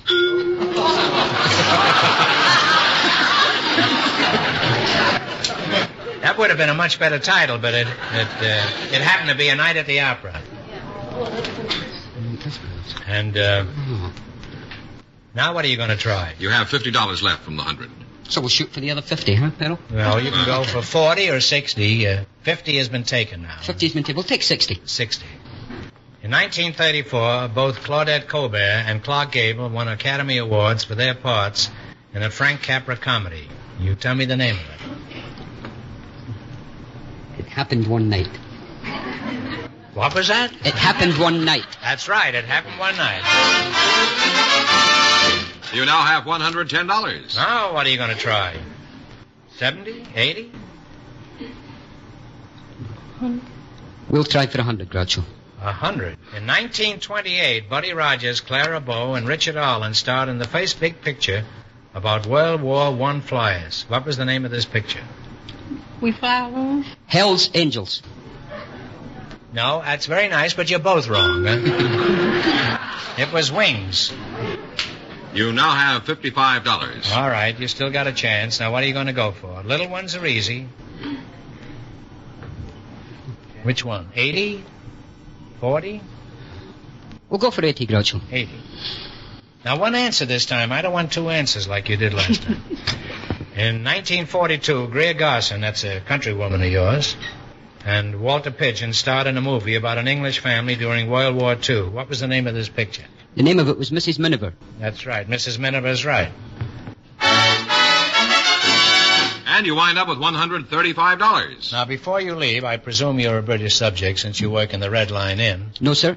I'm an American citizen. Oh, but you still have a kind of a proprietary interest in very definitely, what goes on in the British Isles. Do you think that Captain Townsend should marry Princess Margaret? I very definitely do. Even if it disrupts the whole British Empire? That's going to disrupt nothing. Just let them get married and be happy, that's all. Well, that's a simple solution. And in the morning, I am going to send her a wire and tell her that Scotty at the Red Line Inn at the Hilton Hotel advises her to get married immediately. Thanks to both of you, and good luck from the DeSoto Plymouth dealers. From Moose Jaw.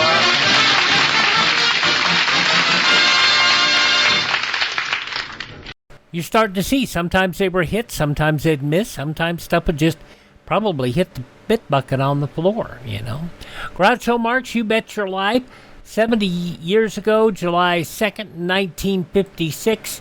And that's only half of it. We'll have the conclusion coming up in a moment here on Classic Radio Theater with Wyatt Cox.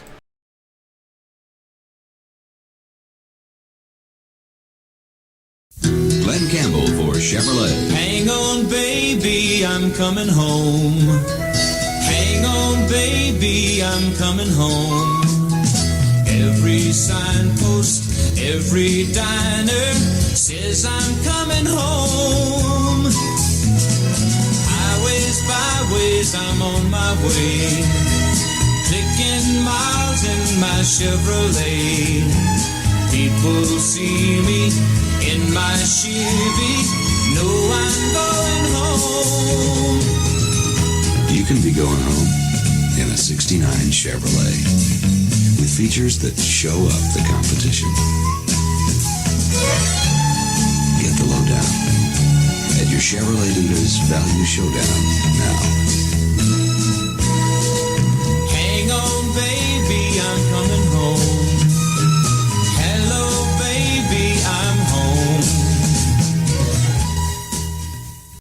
Okay, we're going to hear even more of this raw recording of Groucho Marx and You Bet Your Life with George Spendeman and crew, going back 70 years to June 2nd, 1956.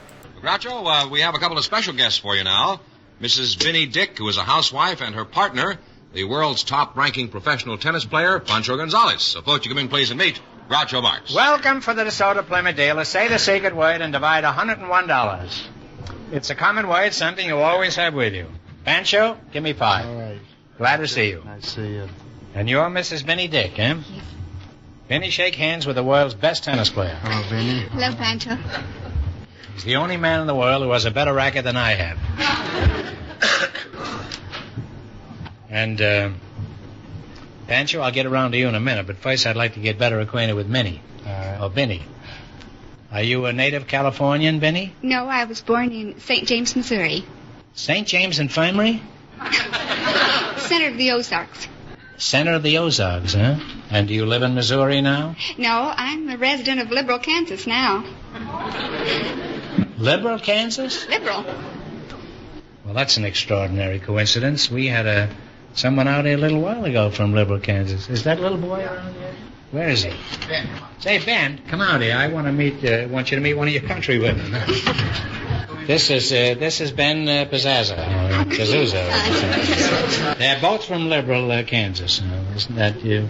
Quite a coincidence. You want to tell us something about the old town? Huh? My uncle owned a machine shop.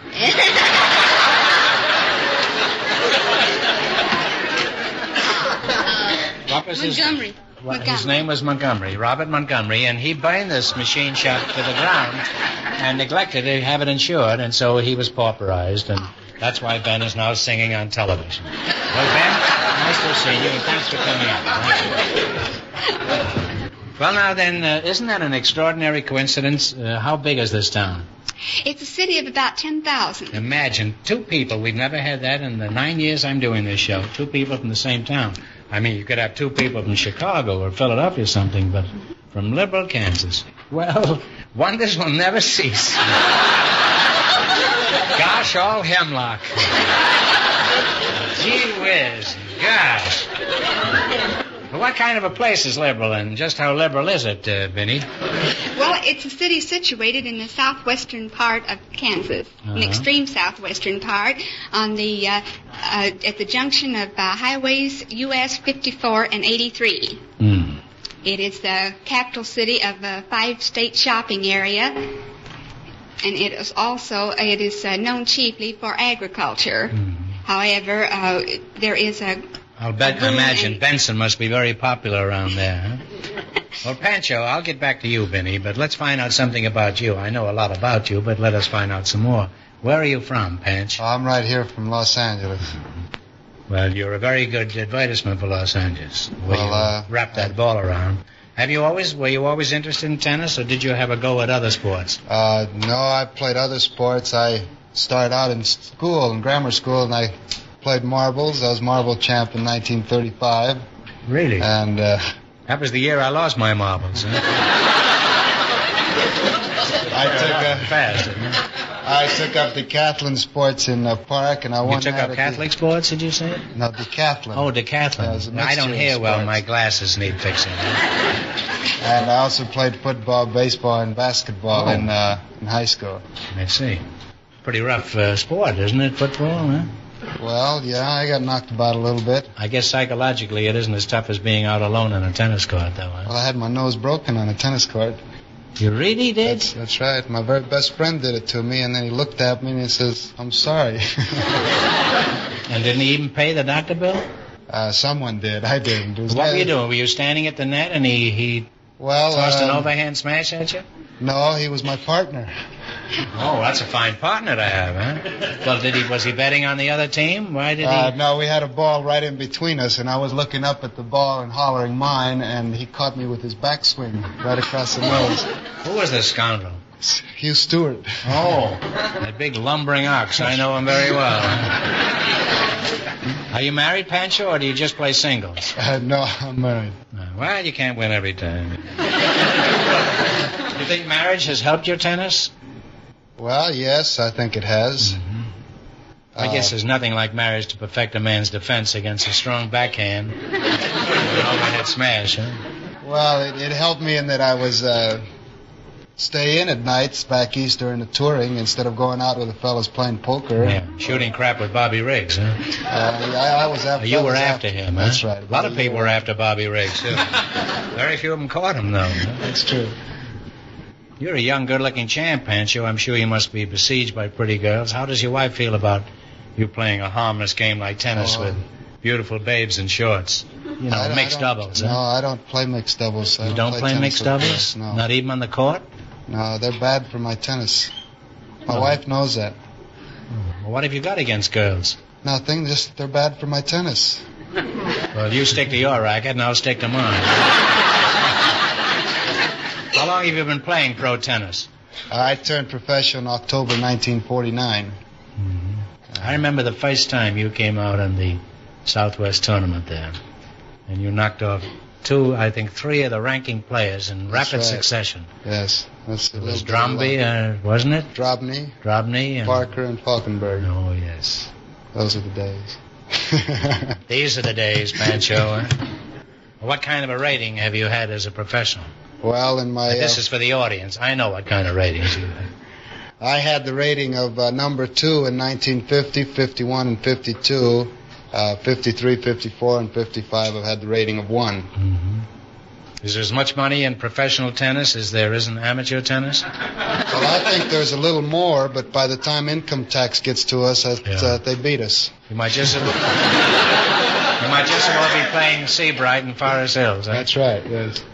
Well, that's a lot of money. $25,000-$30,000 a year. Why are you the best tennis player in the world? I know Kramer's getting fat, but... Well, he's getting fat in more ways than one. Yeah. You don't mean up here, huh? Oh, no, that stays the same.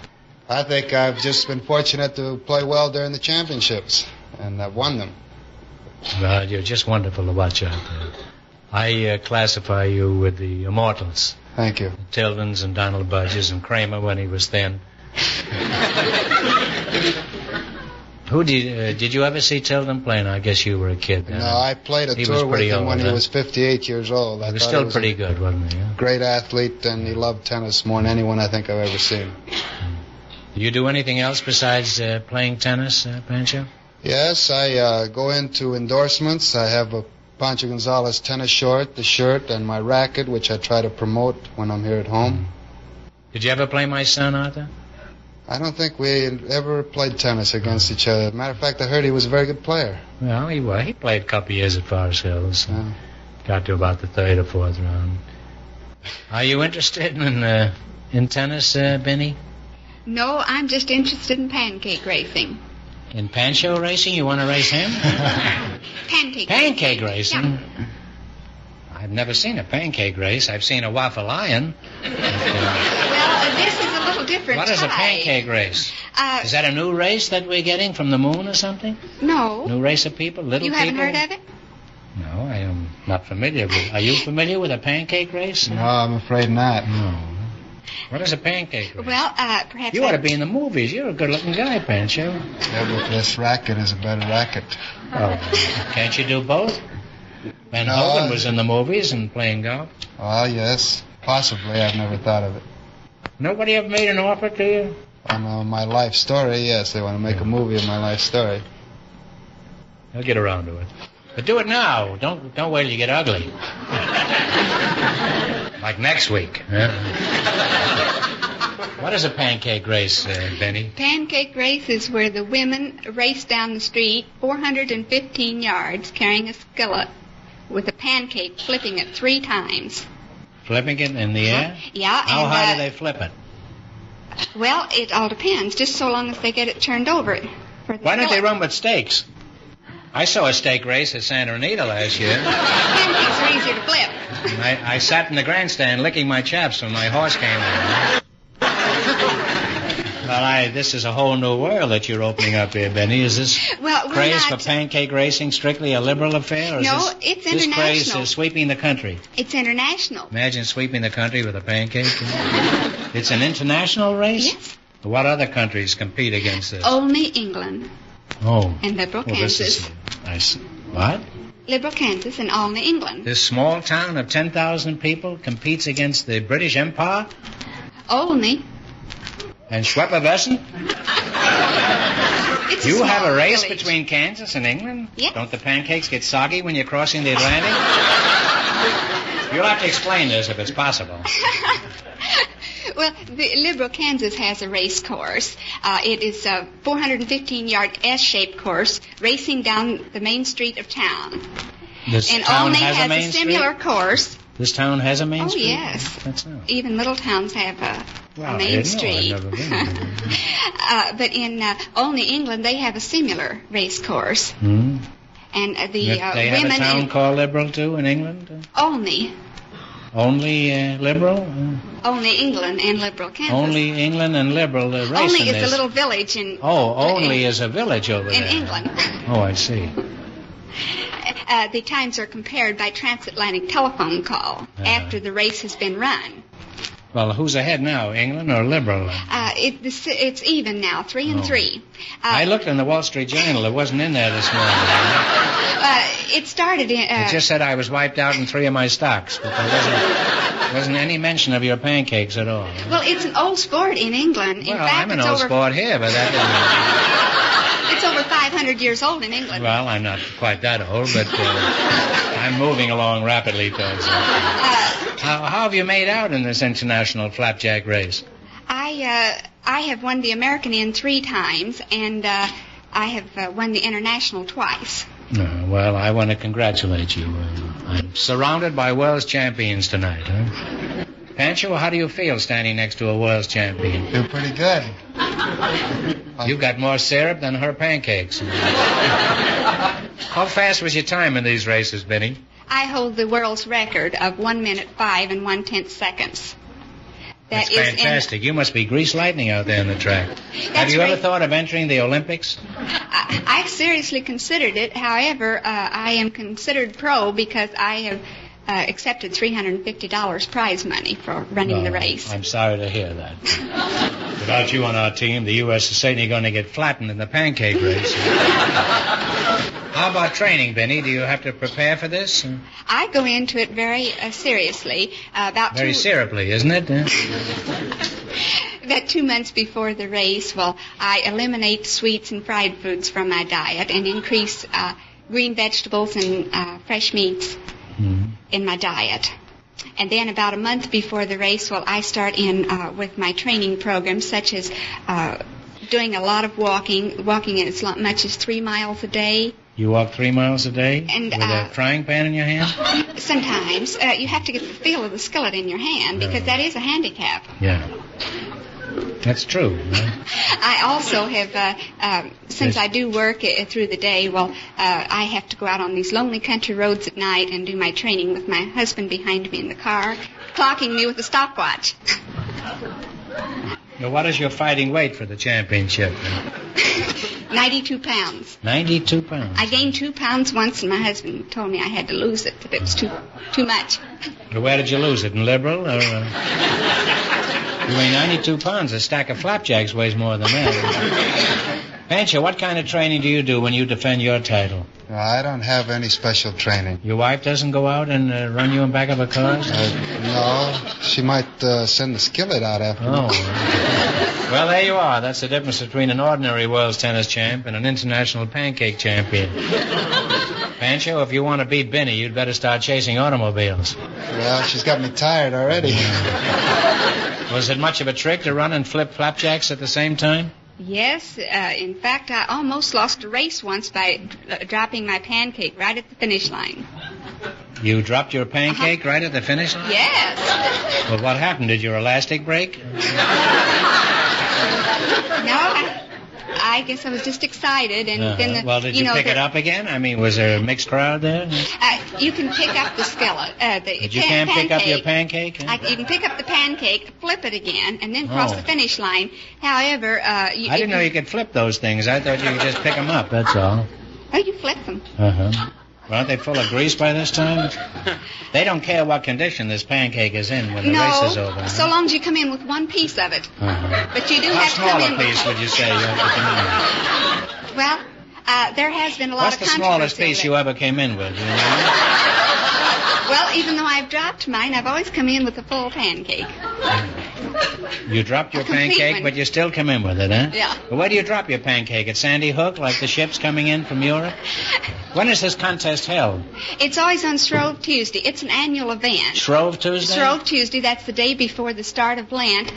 Incidentally, it will be next February the 14th. Well, isn't it pretty cold to be dropping your pancake around in February? Well, most of the time, the weather is very pleasant. However, 2 years ago, I did get a mild case of frostbite. Well, I should think so. You could. You have a good chance of freezing your waffle running like that.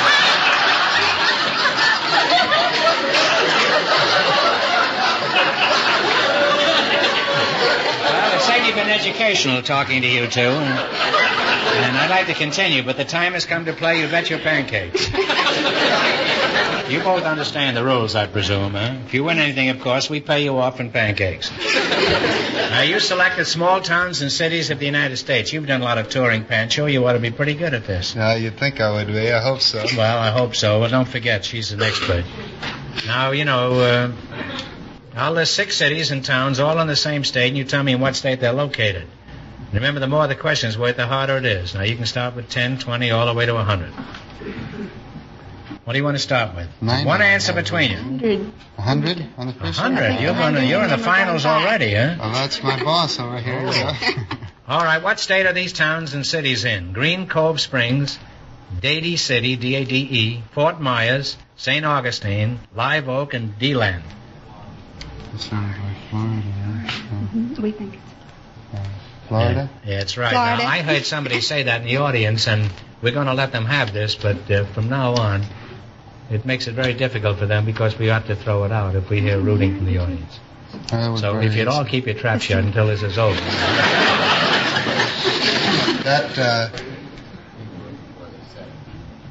Yes, they knew it. They knew it. Florida is right. Thank you. You now have $200. That's great. Well, you're not home yet, Pancho. No, it just reminded me of the professional tournament they hold in St. Augustine. Oh. I don't know what you're going to go for. Should we go The for 90, 90? I guess. 90. 90? Here are the towns and cities. Vicksburg, Rolling Fork, Yazoo City, Natchez, Belzoni, and Wiggins. What state are they in? Vicksburg, Rolling Fork, Yazoo City, Natchez, Belzoni, and Wiggins. Massachusetts? No, you're quite a ways off. It's Mississippi.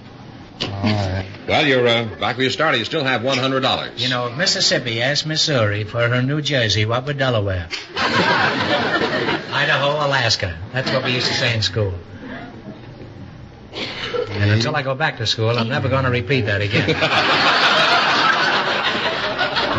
What are you going to go for, Panch? The 80 now, I guess. Panch. What state are all these towns and cities in? Crown Point, Red Key, Rising Sun, Tell City, Kokomo, and Angola. Indiana. Indiana? Back home again in Indiana is right. And you now have $180. Now you can go all the way from 10 to 70. Last chance to beat the other couples. 70? Here are the towns and cities. Bonners Ferry, Soda Springs, Moscow, Boise, Blackfoot, and Jerome. What is the state? Idaho. Idaho is right. And you wind up with $250. Well, thanks and good luck from the DeSoto Plymouth dealers from Moose Jaw, Kansas.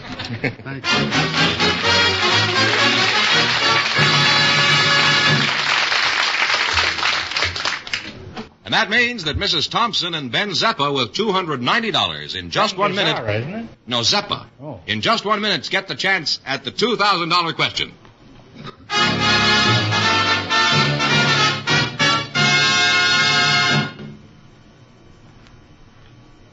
Here's the winning couple, Groucho. Mrs. Thompson and Ben Zeppa all set for the $2,000 question.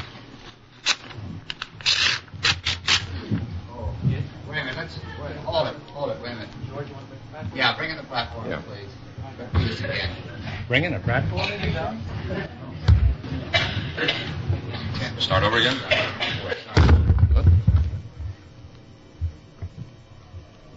We have a lot of production on our show. This is a sort of a spectacular. We have this platform here. And here's the winning couple, Groucho, Mrs. Thompson and Ben Zappa, all set for the $2,000 question. Here.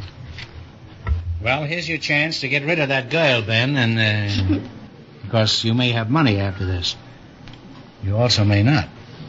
All right, here we go for $2,000. I'll give you 15 seconds to decide on a single answer between you. Think carefully, and please no help from the audience. Here it is. Captain James Cook discovered the Hawaiian Islands in 1778. For $2,000, what name did Captain Cook give to the Hawaiian Islands?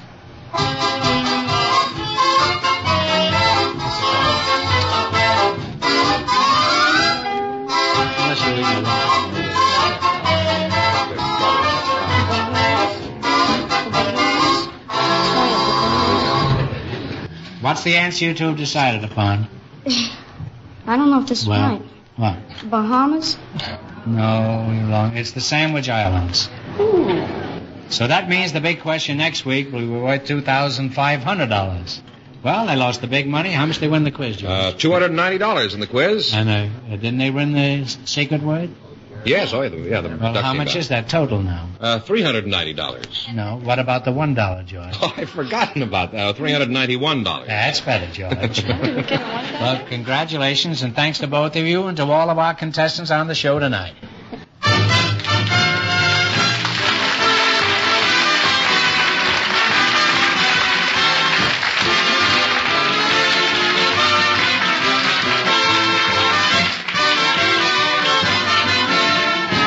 Be sure to tune in again next Wednesday night at this same time for the Groucho Marx Show, when the big question will be worth $2,500. Don't miss the Chrysler Corporation's big TV show on another network. And don't forget Groucho's television show, brought to you by the DeSoto Plymouth Dealers of America, who invite you to visit your neighborhood showroom tomorrow to see and drive the delightful, lovely DeSoto for 1956. And when you drive in, tell them Groucho sent you. Good night, folks, and remember, it's delightful, it's the lovely, it's DeSoto.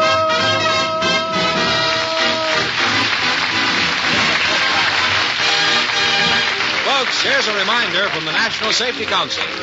Whether you're walking or driving, darkness is a signal to proceed with care and be more alert. You Bet Your Life, transcribed from Hollywood, is produced by John Goodell. Directed by Robert Dwan and Bernie Smith. Music by Jack Meakin. This is George Fenneman signing off for the DeSoto Plymouth Dealers of America. You Bet Your Life is heard by our armed forces throughout the world.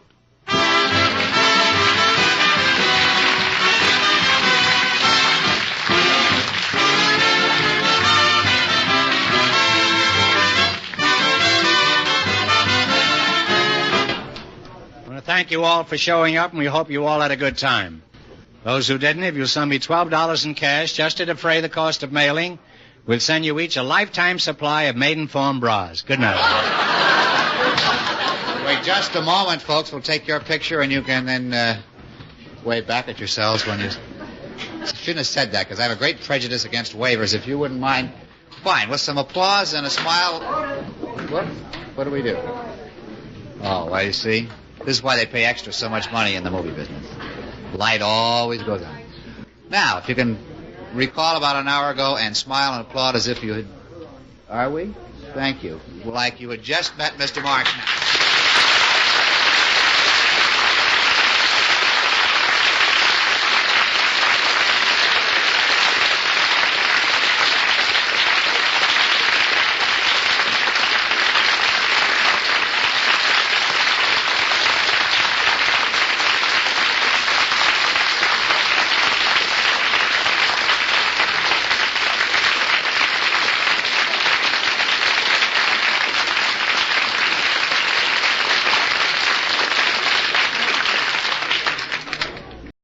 See, they also did this for television as well in 1956, so you had both of them, radio and television, shooting for over an hour to get a 30-minute show. Groucho Marx, You Bet Your Life, going back 70 years to June 2nd, 1956. here on Classic Radio Theater with Wyatt Cox. Up next, we'll get serious. Dana Andrews, I Was a Communist for the FBI.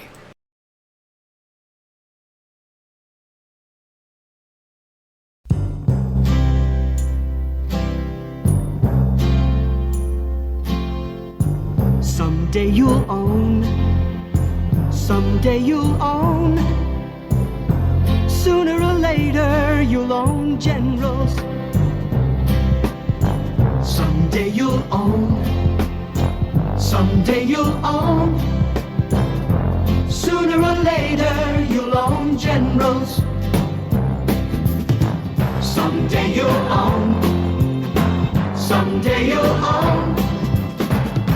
Sooner or later you'll own generals. Someday you'll own, someday you'll own. Sooner or later you'll own generals. Sooner or later you'll own generals. We roll on here with Classic Radio Theater as we move to drama. Dana Andrews, I Was a Communist for the FBI, 74 years ago, July 2nd, 1952, Where the Red Men Roam. I was a communist for the FBI.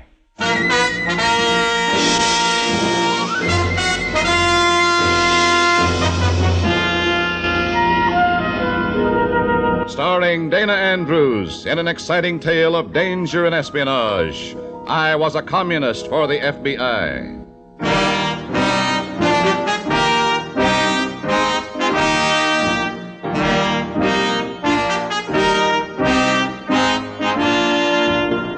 Many of the incidents in the story you are about to hear are based on the actual records and authentic experiences of Matt Cvetic, who for 9 fantastic years lived as a communist for the FBI. Here is our star, Dana Andrews, as Matt Cvetic. I was in it for 9 long years, a member of the party. I lived with communists, worked with them, watched them. I learned their methods, their tricks, their plans, and their weaknesses. This is my story, the story of my life as a communist for the FBI. In a moment, listen to Dana Andrews as Matt Cvetic, Undercover Man.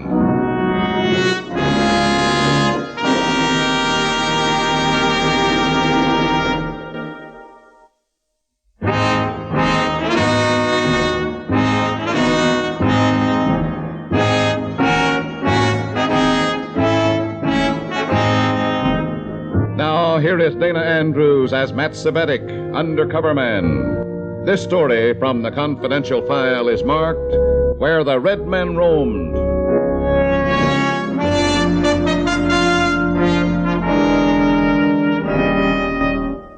It's a brilliant morning with 21-carat sunshine and the air diamond bright, but I'm seething. All morning I've been pushing doorbells, getting housewives to sign commie-inspired peace petitions. Yesterday, I picketed an aircraft factory. The day before that, I dated a secretary to a War Department official. Object, sedition. And the day before that, I solicited ads for the Workers' Daily, and the day before that, never mind. All I know is that I'm suddenly sick of it all. Work, the party, discipline, the revolution. Until you drop in your tracks, Cvetic. Until you wind up in the booby hatch, boob. Finally, I'm off duty, and I go to a phone booth to check out with Comrade Selinsky, the former MVD agent, now my cell chief and my chief beef in the local Red setup. Yes? Comrade Cvetic reporting and going off duty, Comrade Selinsky. Come down to headquarters at once. But I'm supposed to be off for once. I want to talk to you. Well, talk to me now. At headquarters, Comrade Cvetic. Look, I've had one lousy tough week, and I have a right At headquarters, Comrade. Well, I haven't eaten. I'll get down when I can. Now. When I've had some lunch. And not before. And maybe not even then.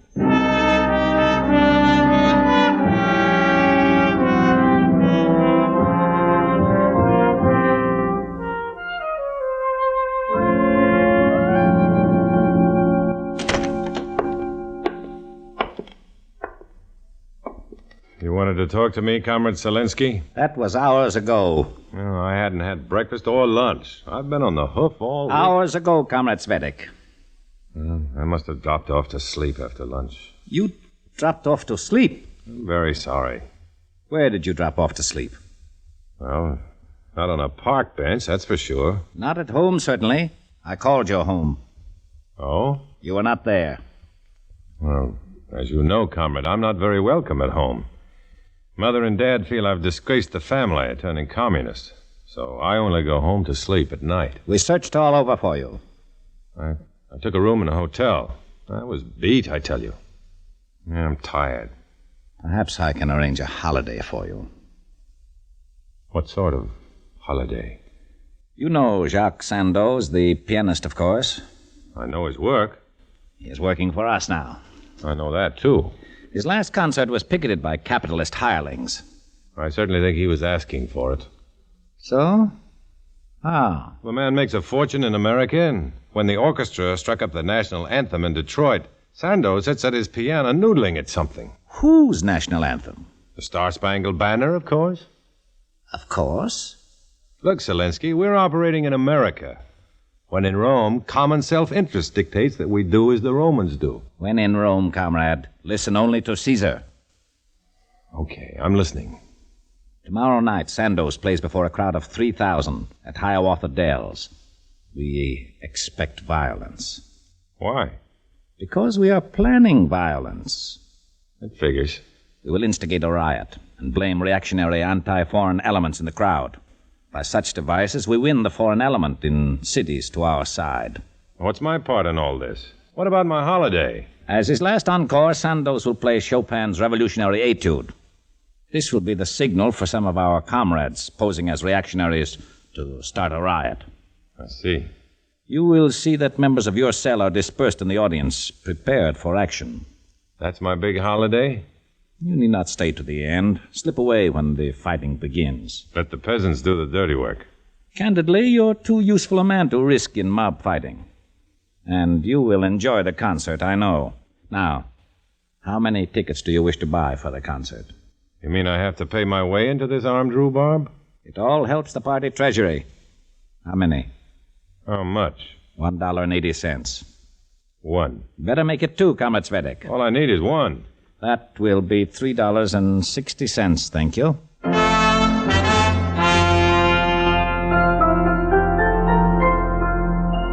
I'm burning.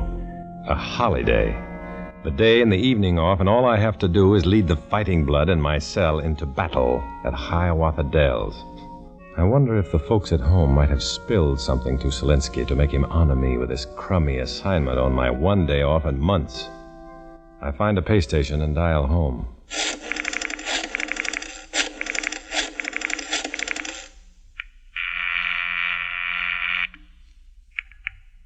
Hello? Hello, Mom. Oh, Marty. Mom, I got a call from a man this afternoon. Did you answer the phone? No, Marty. But Tip, he talked to him. How are you, son? I'm all right. I'm tired, but okay. Can I talk to Tip, please? You don't ask about Papa? How is Dad? Oh, not so good. I tell him you ask. Oh, here is Tip. Yeah? How are you, Tip? How's the Navy? Fine. How's yours? Tip, a guy phoned for me this afternoon. Yeah. He had a deep red voice, sort of maroon. So? Did you tell him anything about me? I just told him you weren't here. Did he give you my message? No. No, he didn't give me a message. I told the comrade clear as day to have you call me when he located you. He never said a word to me. Real chum, the comrade. Yeah. What did you want? It isn't my idea. Mom wanted it. She wants us to go on a picnic tomorrow and wanted you to come along. Me? It wasn't my idea, believe me. I'd sure like that, but I'll call you back this evening. And thanks, Tip. It was Mom's idea. Sure, but thanks anyhow, Navy. Let me see. What's that new FBI number to call? Oh.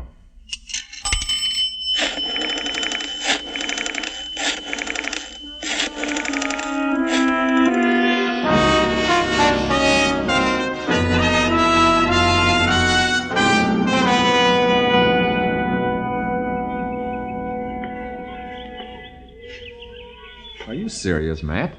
Did you drag me away from adult FBI business to bench sit with you in the park and talk about picnics? I'm going back to the office. Now, wait a minute. Wait a minute, will you? Anyhow, I thought your family was cold on you. Well, that's just it. They think I'm a red and I've lost them. And then all at once they asked me to go on a picnic with them. And Chief, I've got to. Yeah, but you've got to go to the Sandoz concert, too. Go to the Sandoz concert, picket, get signatures, report to the FBI, get recruits for the party, scrape and barter Selinsky. Selinsky. Work myself ragged for him, and he can't give me a simple message.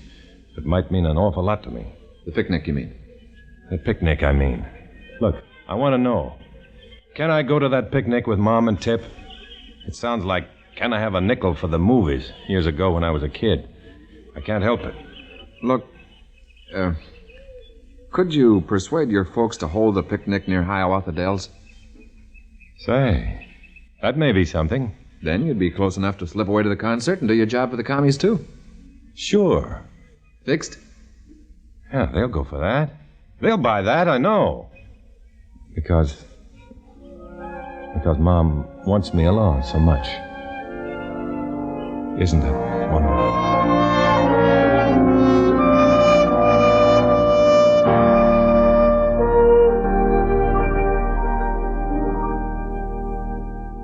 Yeah, Matty, sure. I write it down. Hiawatha Dells. It's a beautiful place. Used to be an Onondaga Indian village. You'll like it. I write it down. I'll be at the house at noon, okay? Yeah. I pack good things, Matt. No cares, no worries. Just us, the Cvetics, huh? Yeah, son. I buy you red balloon again. No, Mom. Anything but red. I forget something. What?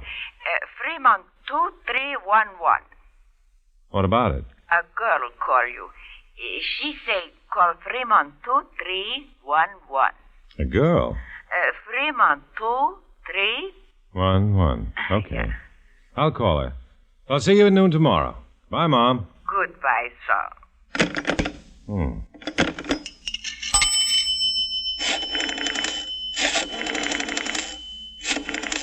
Three, one.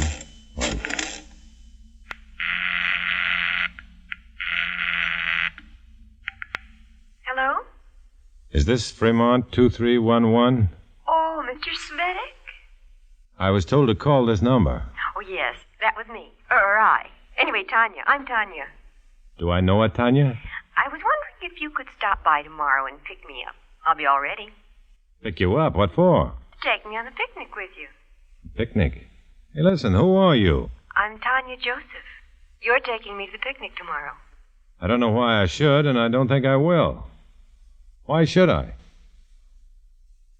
Hello? I thought that in the party you don't ask questions, Mr. Cvetic. I'll pick you up a little before noon. 412 Forest Drive. See you then. See you there. I might have known it.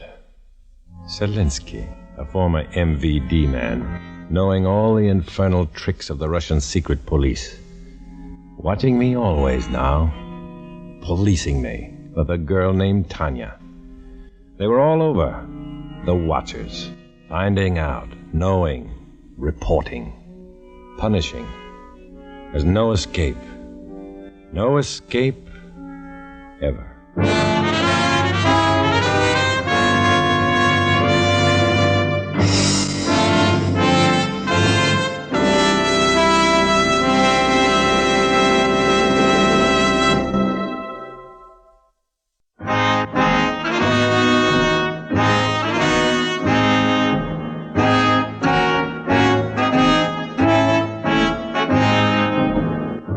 Back to Dana Andrews, starring as Matt Cvetic in I Was a Communist for the FBI, and the second act of our story.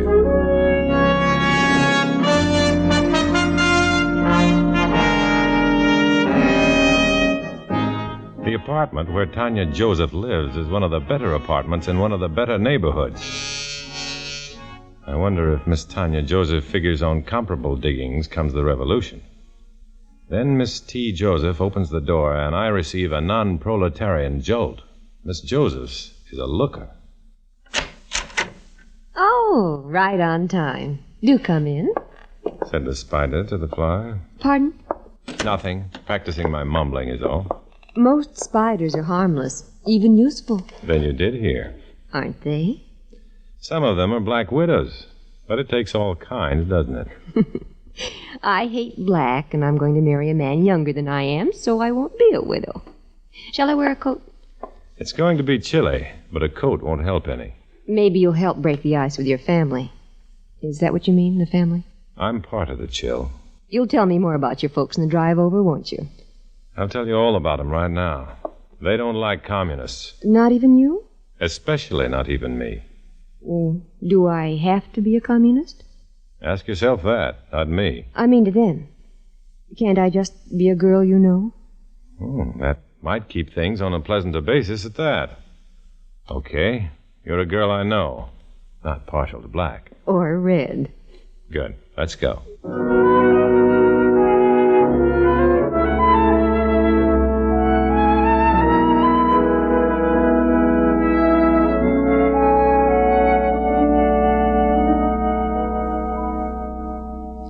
Mother, this is Miss Tanya Joseph.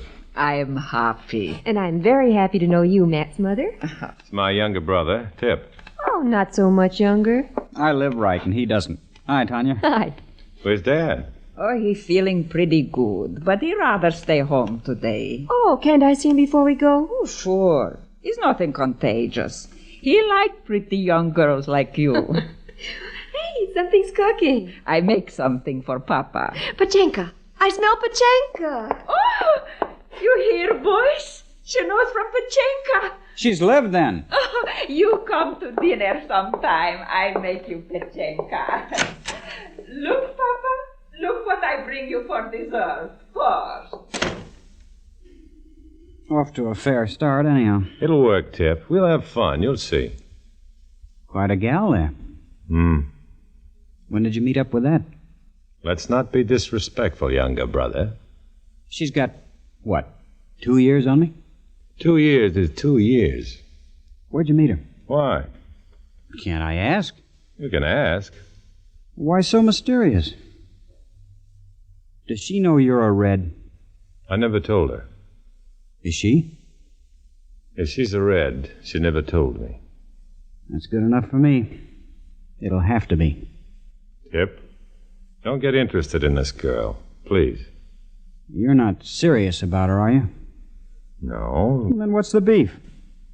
For one thing... Shoot. She's older than you are. That may be. But I've lived.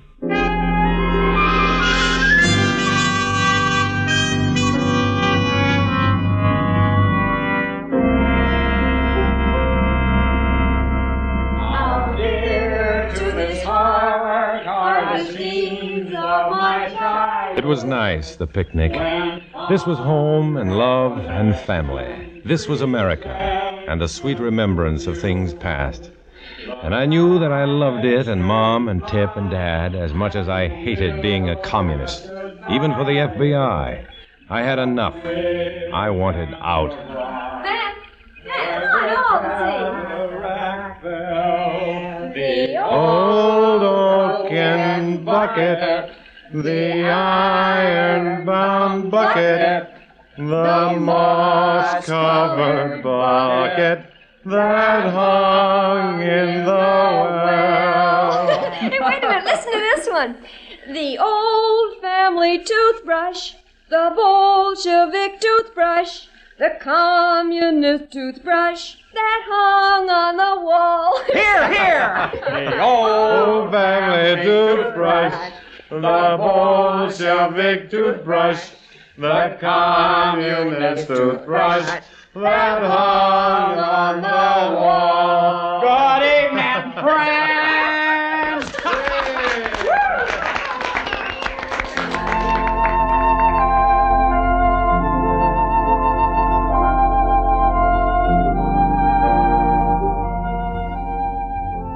It was fun. I loved it. Mom and Tip probably thought I was being a good sport about it, not to upset Tanya, who wasn't supposed to know I was a Red. But I knew something and knew it surely. I didn't want to be a communist anymore for the FBI or anyone else. I want it out. Twilight. I sat alone on the river bluff, thinking, planning escape. How? Matt, What? Oh, I've been searching for you. I've been here. Oh, it's a lovely evening. It's been a wonderful day. Mm-hmm. Wonderful. But it's the life our philosophy sneers at. It's bourgeois and hokey. And you love it. I never realized how much I missed it. Only you mustn't think or talk that way. That's why they sent you, isn't it? To see that I didn't fall for the old hokum bucket. Peace and simplicity and sentiment. To police me.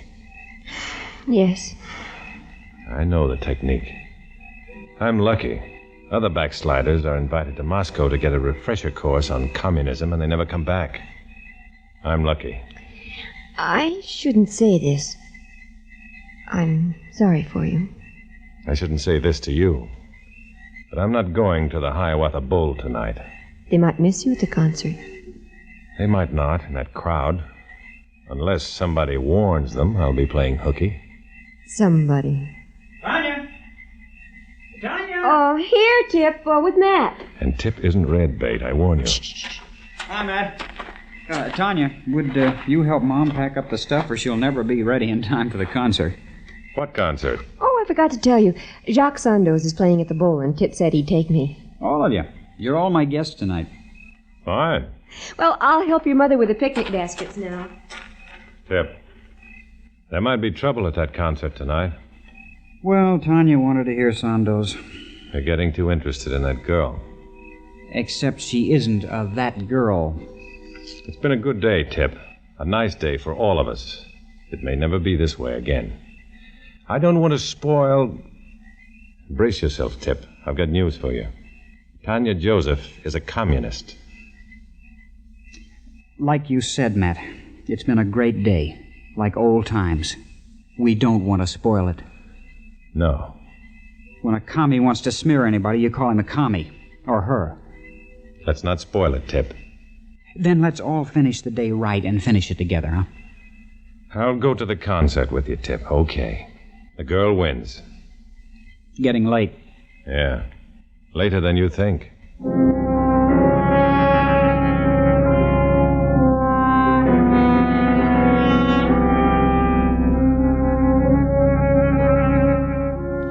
The big Hiawatha Dell bowl was packed, and packed with dynamite. I kept watching Mom, enjoying every second of it, wondering, how much longer does she have on Earth? I'm in a long, hard fight, and she might go before she learns that her Mattie was really on the right side all the time. How much longer? And then the last encore.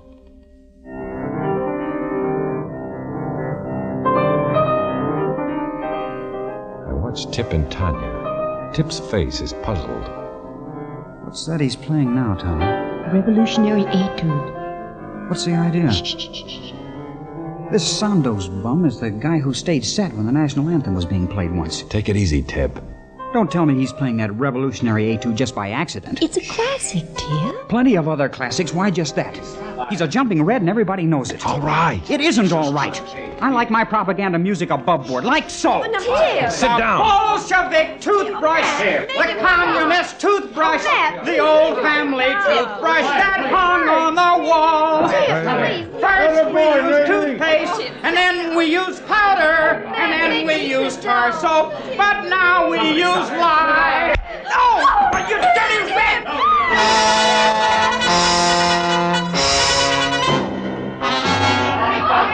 It happens in an instant. The bottle flying over the heads of the crowd and hitting Tip square in the mouth. Tip staggering back, spitting blood, and then sailing into a guy who tries to swing brass knuckles on him.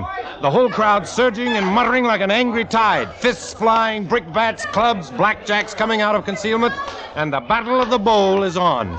But not the way the commies wanted it.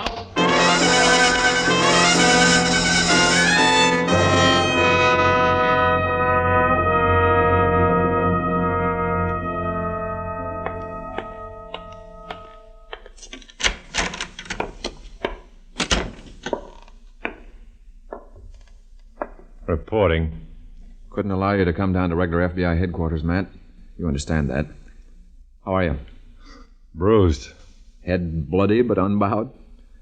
Excuse me. Have Jerry come in, will you? Thanks. I have a confession to make to you, Matt. Anything you say will definitely be used against you. And I'll deserve it, too. But, Matt, I knew you had to go on that picnic, but I also knew the deep emotional and sentimental effect a fine day with your family might have on you. I couldn't risk your blurting out the truth to your folks. You were working for the FBI. So, I sent somebody to guard against that. Matt, this is Geraldine. Hello, Matt. Tanya. Or Geraldine, or Norma, or K124. Or just somebody. One of our best FBI girls, Matt, and definitely our best looking. I had to do it, Matt. Line of duty. I thought Zelensky wished you on me. We wanted and expected you to think that. Okay, Matt? Okay, great. Only we mustn't see each other again. Great. Good work, Matt. Goodbye, Matt. Yeah.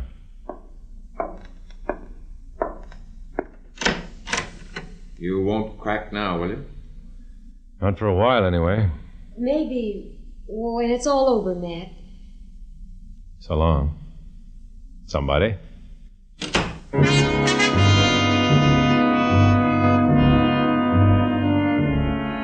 That's how it is. It's always goodbye. Goodbye to peace and picnics, family and sentiment. Goodbye to katydids whirring in the summer haze and whippoorwills in the dusk. Goodbye to sentiment, the old oaken bucket. Maybe when it's all over, Matt. Yeah, maybe. But I chose it this way. I'm a communist for the FBI. I walk alone.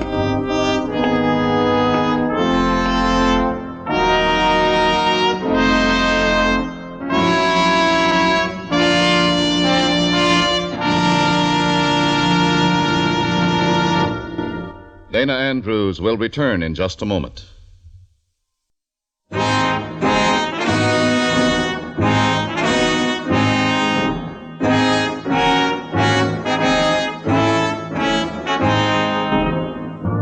This is Dana Andrews with a word about the stories you hear on these programs.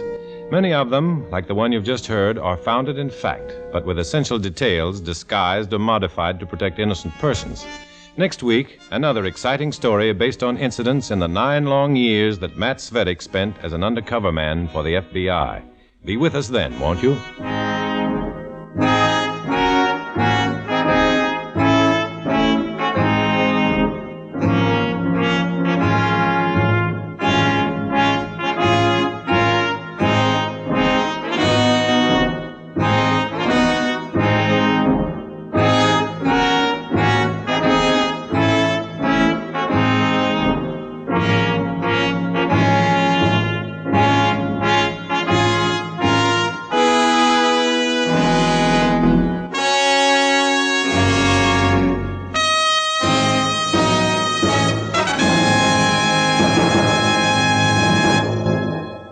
"74 years ago, July 2nd, 1952, I was a communist for the FBI on Classic Radio Theater with Wyatt Cox. Coming up next, Dick Culmer as Boston Blackie.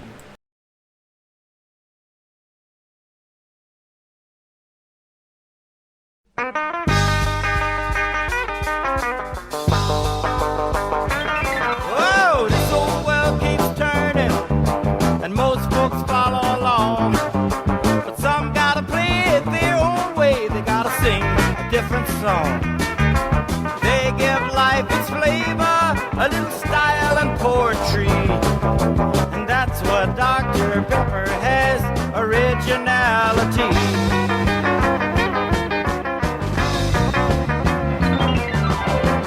It's not a cola, it's something much, much more. It's not a root beer, there are root beers by the score.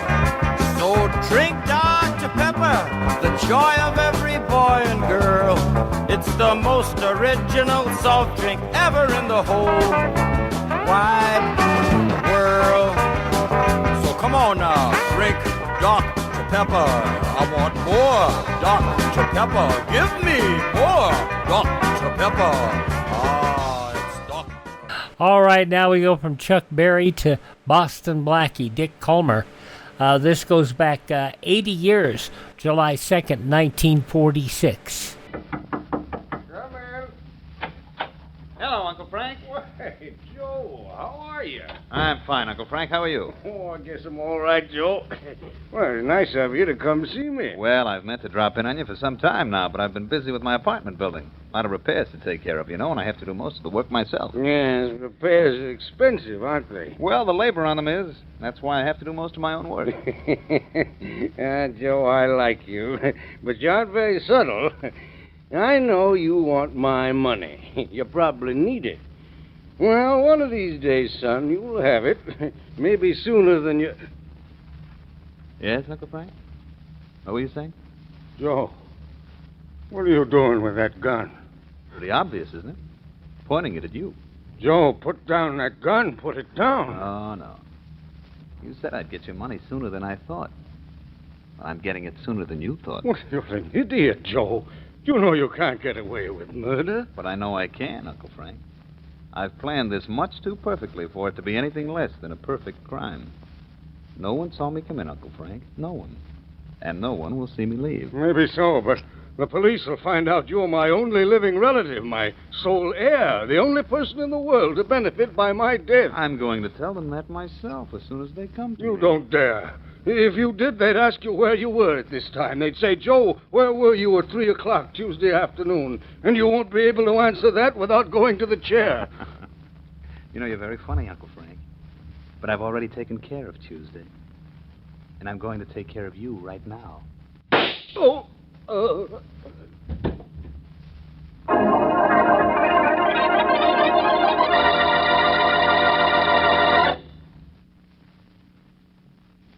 And now on to Dick Calmer as Boston Blackie.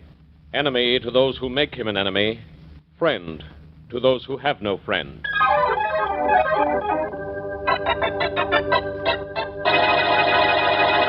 Faraday, it's been 3 days since the murder of Frank Wilson. 3 days, 3 whole days. And what have you done to catch Wilson's killer? Nothing. Absolutely nothing. Oh, but we've done all we can so far, Commissioner Blake. We know who killed Frank Wilson. His nephew, Joe Parker. And we're looking for Parker now. And we'll...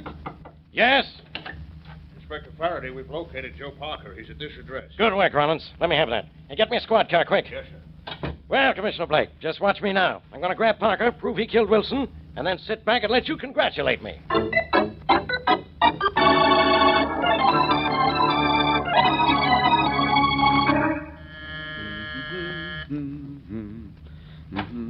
Hello, Aunt Margaret. Oh, Blackie, will you come in? Thanks. Oh, well, nice of you to call, Blackie. I haven't seen you all week.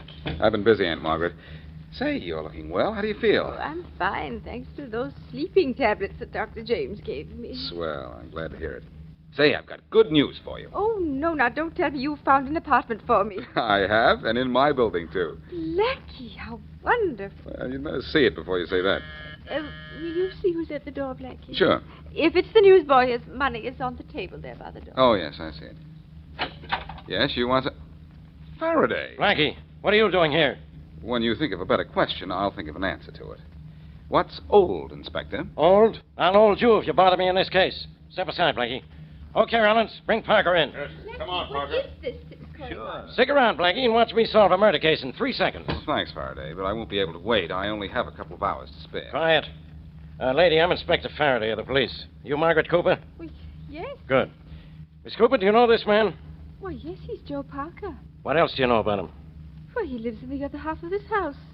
And he's my landlord. Uh-huh. Well, do you know that on Tuesday of this week, in fact, Tuesday afternoon at 3 o'clock, he killed a man? No. Yes. But he says he was here in your apartment all day Tuesday, fixing the plumbing in your kitchen. Well, as a matter of fact, he was. I'm quite certain, Inspector Faraday.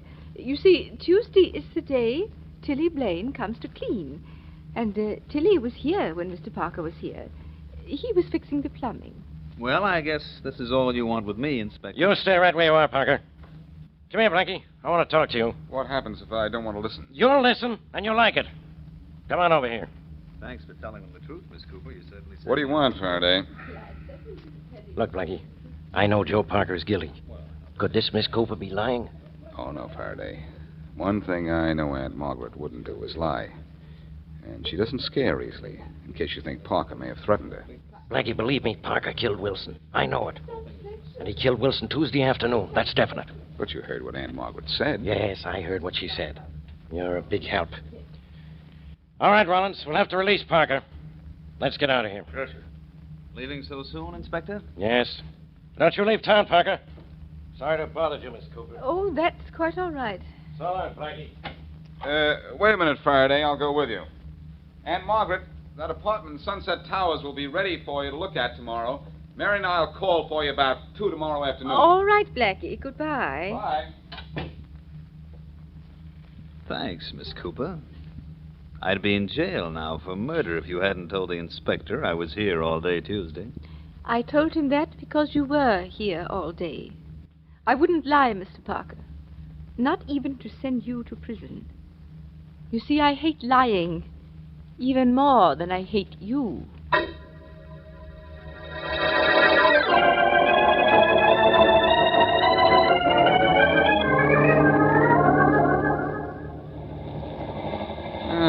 This is Tilly Blaine's house, 19 Orange Street.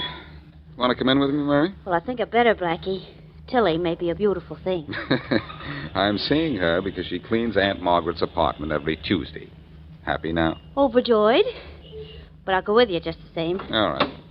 Wait, I'll get out your side. Okay. You know, I certainly wind up in some queer places with you, Blackie. I know how your life can be made normal again. Oh, just a minute. That was a comment, not a complaint, darling. I'm staying with you. Hey, what if Tilly's not home? Then we'll wait here till she is home. Brilliant decision? Masterful? How do you do it? Oh, shucks, I think up smart things like that all the time. Yeah, I'd like to speak to Tilly Blaine, please. I'm her. May we come in? I don't know. What you want? Well, tell her here, Blackie, and we won't have to go in. The master acknowledges a fellow genius. Mm-hmm. Tilly, do you clean house for Margaret Cooper? Sure. Yeah, I clean house for Miss Cooper every Tuesday. Been doing cleaning for Miss Cooper every Tuesday for years. What did you clean house for last Tuesday? Well, sure, lady. I cleaned house for Miss Cooper all day last Tuesday, like always. Well, tell me, was anyone else in Miss Cooper's apartment while you were there? Sure. That Mr. Parker was there. A fellow owns the building. He held me up with all the mess he made fixing the pipes in the kitchen. I see. And how long was Parker there? I don't know. He was there when I came to start cleaning. That was 9 o'clock on Tuesday morning. He was there when I left with my cleaning done. That was after 5 o'clock. Tuesday afternoon, I see. Oh, well. Too bad, Blackie. Too bad. Too bad. Unless there were 2 Tuesdays this week.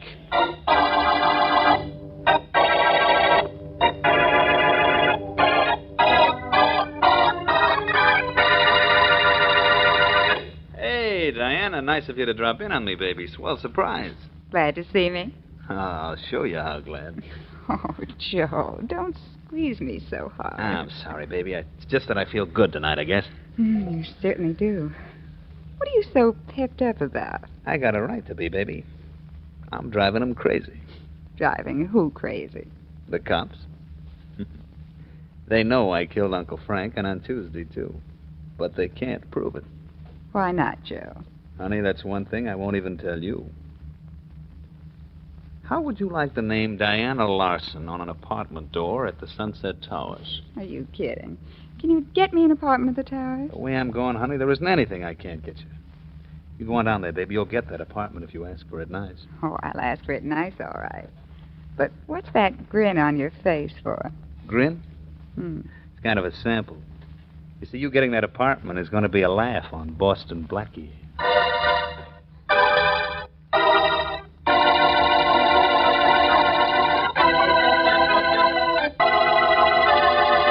Miss Cooper, this is Tom Bradley, the superintendent of Sunset Towers. Tom, Miss Cooper. How do you do, Mr. Bradley? And Tom, you know Miss Wesley, of course. Sure. How are you, Miss Wesley? I'm fine, Mr. Bradley. Tom, Miss Cooper's here to see about that apartment you said would be available today. I'm afraid I got bad news for you, Blackie. It's already rented. Oh, Oh, dear. What? Mr. Brett. Oh, look, dear. Tom, you told me you were saving that apartment for me. You promised you would. No, I didn't now, Blackie. If you'll think back, you'll remember I told you I wouldn't tell anybody about it till after you'd had a chance to take it. Well, then why is it already rented? Well, somebody came in yesterday afternoon and asked to see it, so I had to show it. And you didn't tell dear. anybody about it, Mr. Bradley? No, Miss Wesley, not a soul. Wait a minute.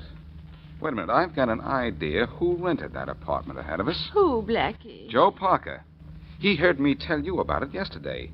Tom, was the apartment here rented by a tall, dark fellow wearing glasses? No, Blackie, it was rented by a small blonde girl wearing a smile. She said her name was Diana Black, but I've seen her picture in the paper as Diana Larson. Diana Larson.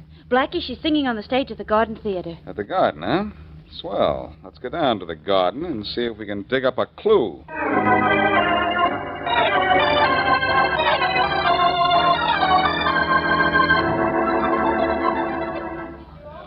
Say, you, where's Diana Lawson's dressing room? Right over there, mister. And if you want to see her, you'll have to hurry. She goes on stage in a minute. Thanks. Come on, Mary. No, I think I'll just wander on backstage, Blackie. You see how considerate I'm getting? Yes, and don't think I'm not surprised. You're going to leave me alone with the lovely lady? Oh, but the doorman said that she goes on in a minute. Okay, darling, I'll see you when you get out. Okay.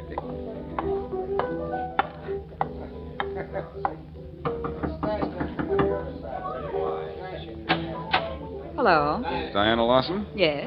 May I come in? Why, yes, but I go on the stage in a moment. I'll keep you only a moment. All right. Am I supposed to know who you are? I doubt it. I'm Boston Blackie. Boston Blackie. My. Are you sure you're looking for me? Yes. You rented an apartment at 51 Sunset Parkway yesterday. I'd like to find out how you happen to know that apartment was vacant. I don't think that's any of your business. That shows how wrong you are. The picture of that fellow in glasses, Miss Lawson, the picture on your dressing table. That your boyfriend? Maybe yes, maybe no. Want me to take my choice, huh? Well, let's see what he's written on it. It's a baby. Who do you love? So? So Joe Parker asked you a question, but he gave me the answer. The answer to how you got that Towers apartment.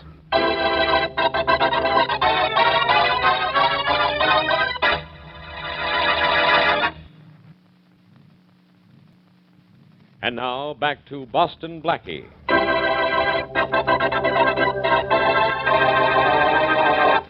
Police are sure Joe Parker killed his Uncle Frank Wilson on a Tuesday afternoon. But the police can't arrest Joe because Margaret Cooper, a respected citizen and aunt of Boston Blackie, insists that he was in her apartment all day the day of the murder.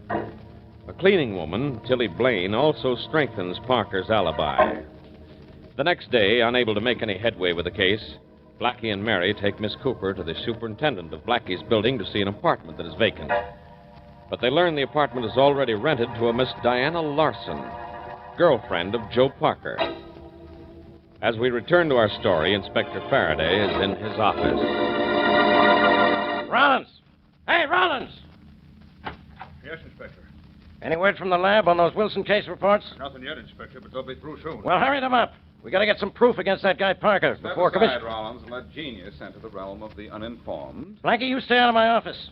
I've got an unsolved murder on my hands. Now scram, Blackie, before I take it out on you. Faraday, why don't you be smart about it and let me beat this case for you? You couldn't beat a drum for me. Now listen, Blackie, I've had just about enough of you. Well, you don't want much, do you? I haven't come anywhere near giving my all. Well, whatever it is, it's all I can take. Rollins, what are you standing there for? I told you to get out of here. Me, Inspector? You, Rollins.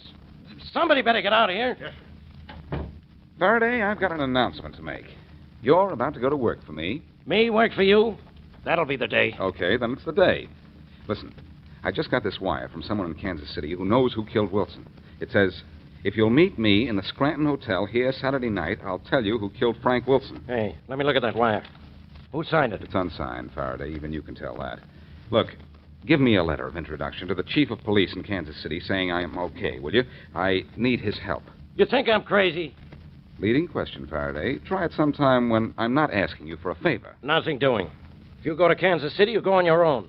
And if you ask me, You're going out there on a wild goose chase. Maybe so, but so far in this case, you've wound up with a big goose egg.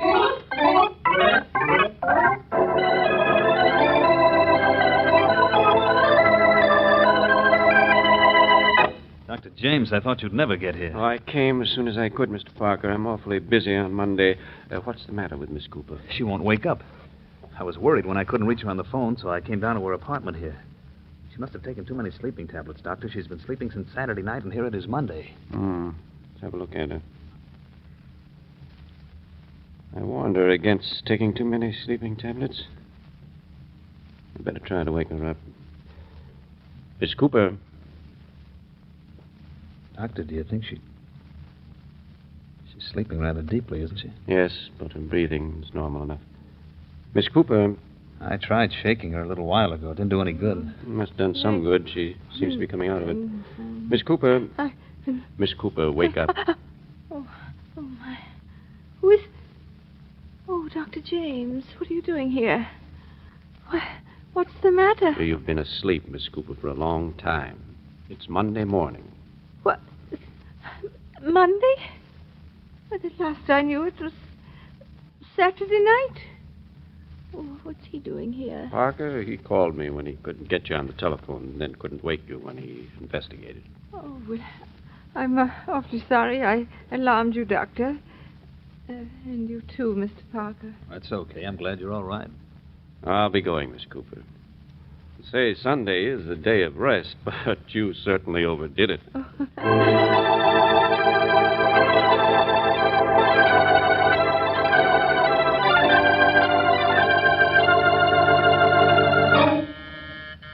Come in.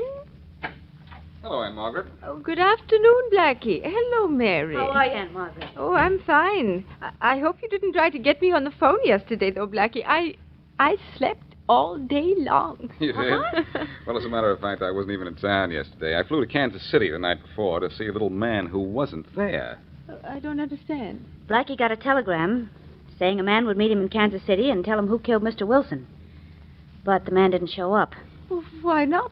Obviously, somebody was trying to get me out of town over Sunday and did a good job of it, too. Say, do you mind if I turn on your radio? I want to hear the news. Oh, I'm sorry, Blackie. My radio doesn't work. It hasn't worked since last Monday. What's the matter with it? I don't know. Oh, let me take a look at it. What do you know about fixing radios? Nothing.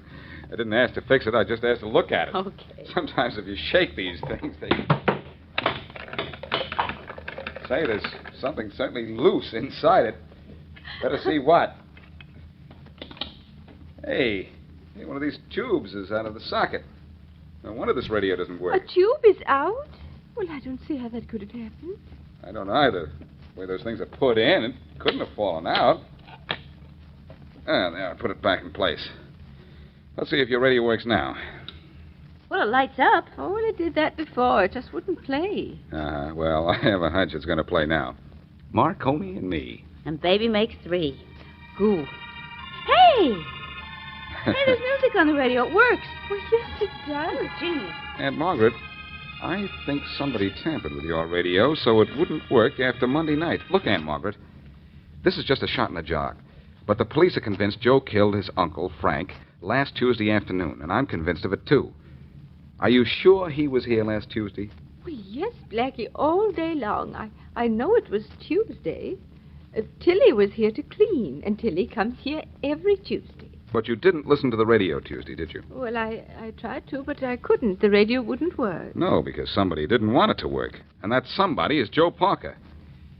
You're sure it was Tuesday that Joe Parker and Tilly Blaine were here? What are you driving at, Blackie? But of course it was Tuesday. I wouldn't have told the police it was Tuesday if it hadn't been Tuesday. I'm sure it was Tuesday. I always get milk on Tuesdays. The milk was on the doorstep, as it always is Tuesday mornings. And the Tuesday paper. Well, that doesn't mean much. Somebody could have put the milk and the paper there any day.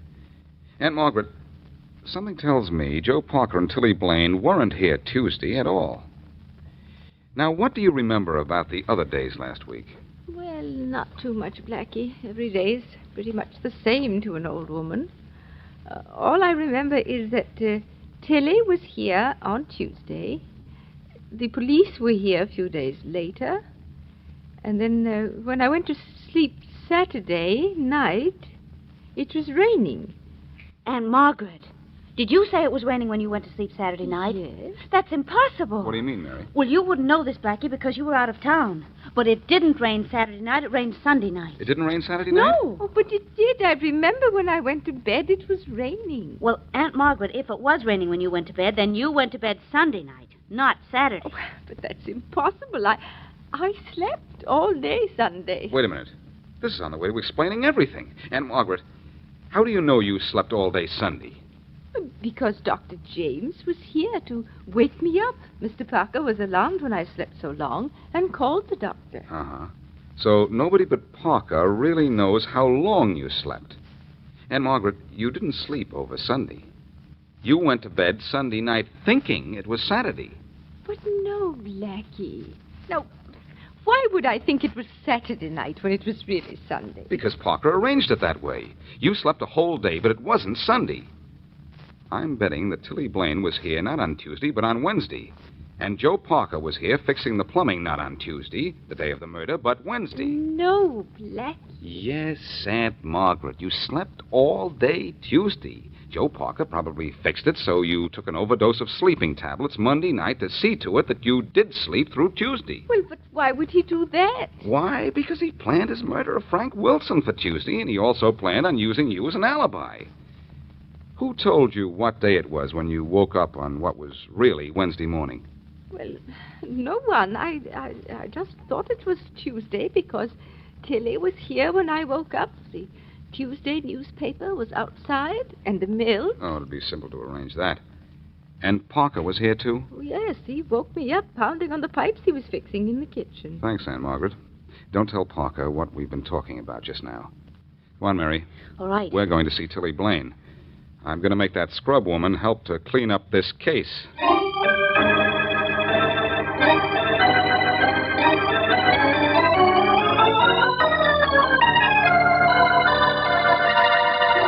You didn't go to Miss Cooper's apartment Tuesday, did you, Tilly? I told you I did. I always go to her apartment on Tuesday. But last week you went on Wednesday, didn't you? No, I went on Tuesday, I said. Joe Parker told me it was Wednesday, and that he paid you to say it was Tuesday. He did? Yes, and I guess there's nothing I can do for you if you insist upon lying. I'm going to have to turn you over to the police.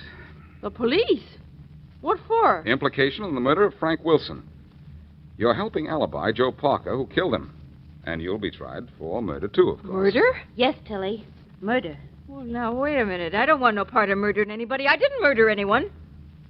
Now, I cleaned for Miss Cooper on Wednesday. Mr. Parker told me to. And he paid me to tell anybody who asked that he cleaned on Tuesday. Oh, Blackie, that proves your theory. Yes, and it proves Joe Parker murdered Wilson, too, and on Tuesday, just as the police say he did. Tilly, will you tell the police what you just told me? Well, if I have to. But I don't want any truck with the police. Don't worry, Tilly. You'll go free after you've had your truck with the police, and the police will send their wagon for Joe Parker.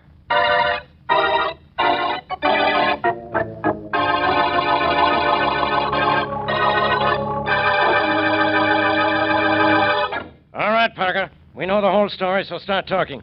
Tilly told us most of what we wanted to know. Yes, Parker, and my, how she can talk.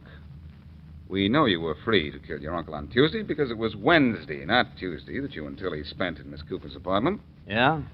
Yeah. You gave her an overdose of sleeping tablets on Monday. Woke her up Wednesday morning, but told her it was Tuesday. You had Tuesday's bottle of milk to prove it, Tuesday's papers to prove it, Tilly Blaine to prove it, and you fixed the radio to keep your plan from going wrong. You made only one mistake, Parker. You forgot to consult the weatherman. Did I? Yeah.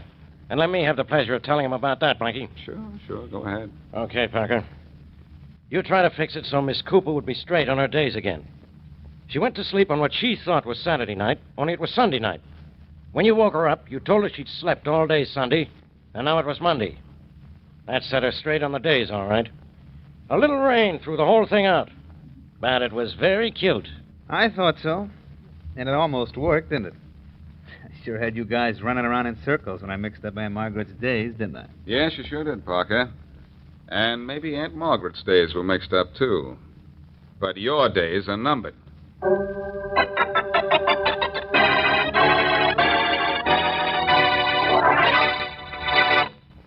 Dick Colmer, Boston Blackie, from 80 years ago, July 2nd, 1946, here on Classic Radio Theater with Wyatt Cox. Let's see if that little baby showed up as we check in with David and Claudia next.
The box tops are moving on. Coke after Coke after Coke.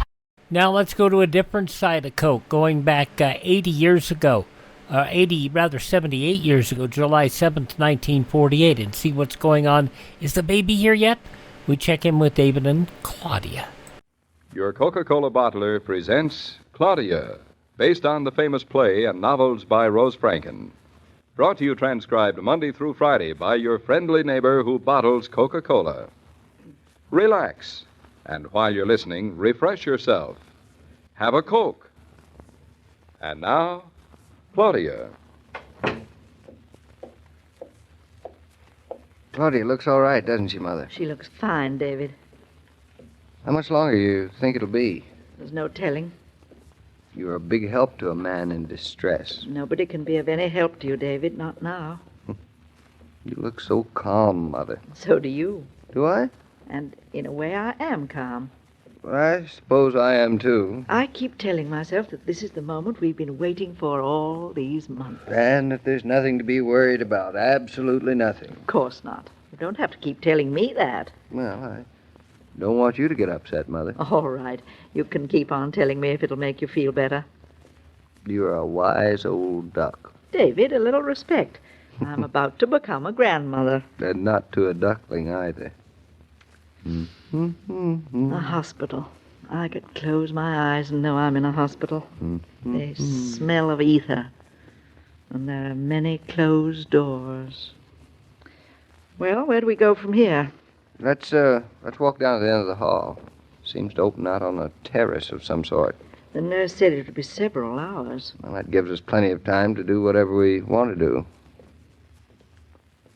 You know, I'm thinking I'm an awful sissy, Mother. You? David, that's the last thing you are. No, yes, I keep wishing it were me. That's not being a sissy. It's easier when it's yourself. You know where you stand. You know just where you're at. You're aware. But here we are, you and I, walking up and down a corridor of a hospital, and Claudia's... She's all right. Sure she is. Maybe that's why I keep wishing I were her. No, there is a terrace here. Can we go out on it? No sign that says we can't. Come on. Would be a hot night. Isn't any air. Enough for you and me. Have a chair, Mrs. Brown. Thank you, Mr. Norton, and the same to you. I'll just walk up and down if you don't mind. Go ahead. Where's that pipe of mine? Oh, here it is. Wrong pocket. All of New York seems to be quiet. It's as if it were waiting, too. Claudia seemed very, very chipper, didn't she? She always does. Like mother, like daughter. And husband. David, it won't be so long. Of course not. Probably be all over by the time I get this blasted pipe of mine lit. It would have to be temperamental when I need it most. Oh, where are my matches? You put them in the pocket of your jacket. Oh, did I? It's good to come to a hospital when it's for something happy like this. Just think, David, when Claudia leaves here in a few days, you'll be bringing home your first child. Doesn't seem possible, does it? Say, don't you think we can go in and see Claudia again? The nurse will tell us when. She's just as well alone for a while. A husband really stops being important at a time like this, doesn't he? I mean, he's sort of a extra wheel, a spare tire that's gone flat. A husband's always important, David. You don't have to be standing by Claudia's bed holding her hand. She knows you're there. Yeah, but she's on her own. No, she isn't. We're helping. You may not know it. How would you like something to eat? You deserve a feast, Mrs. Brown. That's the best that I can give you right now. Give it to me later. Don't tell me you're not hungry. Don't tell me you are, Mr. Norton. Of course I am. I could eat the side of an ox with an apple in its mouth. Go ahead. I'll wait for you. Later.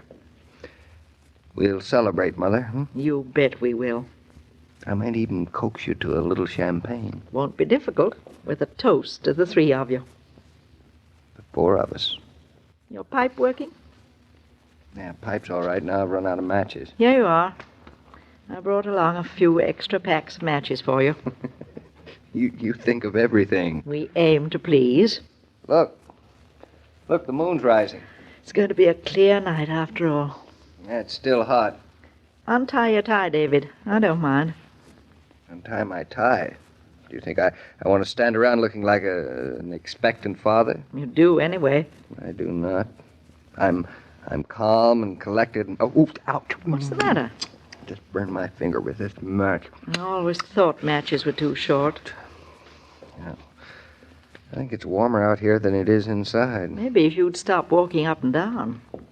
Let's try the waiting room down the hall. Good idea. And maybe we can ask the nurse if And Claudia... maybe Dr. Rowland will be here. Hey, careful there, Mother. There's a step up. I see it. Here, let me take your arm. Get away, David. You're treating me like an old woman. Whenever I try to show off my manners, you and Claudia stop me. Oh, you poor persecuted boy. The waiting room's right down there on the left. I always thought they should hang pictures on the walls of hospital corridors. Sure you wouldn't like to go to a movie, Mother? That's the last thing I want to do. Maybe we could find a Mickey Mouse. Claudia loves Mickey Mouse. After the champagne, David. And look, you don't have to entertain me. You're cute, you know it. Almost as cute as your daughter. I only hope Claudia isn't worrying about us worrying. She's such a worrier. Particularly when there's nothing to worry about. Exactly. Let's sit down here, Mother. They look like good, strong, sturdy chairs. Oh, they'll last all right. David, I'm not very good at making speeches, but as long as I know Claudia has you, I'll never worry about her. Well, thank you, Mother. I could go 1,000,000 miles away. I could even be turning the last page of my book, and I'd feel safe about her. It hasn't been easy having been a mother and father to your child, has it? It's been its own reward. I always thought that having a child would be very private business. Just mine and my wife's, but it isn't. It started much longer ago than that. I remember the night we had Claudia. It's not possible it was over 19 years ago. Tonight, time is slow. It was the winter. I went to the hospital very much the way Claudia came tonight. Only I came alone. Mr. Brown was on a train. He had to leave just a little while before it all started. When he came back 2 days later, it was nice showing him a daughter. You had spunk, Mama. No more than Claudia has, David. 200 miles, 2,000 miles, or 200 feet. It's the same distance for a woman. This pipe's gone out again, honestly. A man can't depend on anything, can he? Not at a time like this, he can't. What time is it? It's still early. You sure you wouldn't like to get a bite to eat? I'm positive. What would I do if you did? Well, simple. You'd buy me a bite. I love you. Sitting there with your feet crossed and your hands in your lap looking as if this happened to you every day. It has, in a way. You look pretty much like that yourself, David. You're shaming me into it. Am I? That's good. I'm just going to sit here without a thought in my head. I'm going to imagine the day when my son will put on his first long pants, catch his first trout, go away to school for the first time, receive his degree from college, and take unto himself a bride in the image of his grandmother. If Claudia and I have a daughter, I'm going to name her after you, Mrs. Brown. I'm very touched. Very touched. It's about, 9:30? Is that all? You haven't moved in quite some time, Mother. No place to go. I'm not wasting my energy on just moving around. Is that Dr. Rowland coming down the hall? So it is. Dr. Rowland. Dr. Rowland, how is she? Oh, Mr. Norton. Claudia's doing fine, just fine. It will be just a while longer. Oh. Just a little patience, my boy. Everything is proceeding according to schedule. Have you had yourself some dinner? Well, Claudia's mother isn't hungry. Grandmothers usually aren't, neither are fathers. Would you like to go in and see Claudia for a moment? Well, if it's all right, I don't want to... I mean, I don't think that I would if... Go right in. She's quite comfortable now, but only stay a moment. I'm going downstairs and have myself a cup of coffee. I'll be back in about 20 minutes. Good evening, Mrs. Brown. Oh, Dr. Rowland, it's good to see... Well, David, what did he say? He said we could go in and see Claudia for a moment. You go in, David. Well, don't you want to come, too? I'll wait for you here. I'd rather. Whoever said anything about mother-in-laws didn't know you. Darling? David, you back? Yeah, I'm here. How are you? I'm fine. Just fine. Sorry to be taking such a long time over this business. I thought we'd be home by now. What's the big hurry? No hurry. It's a nice room. It is. Have a good dinner? Yes, a fine dinner. I was afraid you wouldn't eat. Will you stop worrying about me? I'm big enough to take care of myself. And the trouble is, you don't. Mama have dinner, too? Well, certainly she did. Both of us. We gorged ourselves. Good. And what? Well, we had soup, and then we had meat and vegetables, and then we had... Well, I don't know. What do people usually eat? You're making me hungry. You big bluff. Then we walked by a movie house. There was a Mickey Mouse playing, but we decided to wait until you could see it with us. That was very sweet of you. Maybe you better not wait. Why don't you and Mama go and see it now? Maybe we will. And I'll come back and tell you all about it. Do that, darling. David, What, dear? I hope it's a wonderful Mickey Mouse. Everything's going to be wonderful. You just wait and see. You don't have to tell me. I know it is. Well, I promised Dr. Rowland I'd only stay a minute. Don't let Mama worry, will you, David? She's not worrying, darling. The thing for you to do is to stop thinking about us. No, that's not right. I'm thinking about you all the time. I want to think about you. You know, I almost wish now that we had... Oh, darling, you don't. You don't mean that. This is just the way we want everything to be. I'm glad. David, I can't explain why, but I'm not afraid. Because, David, I love you so.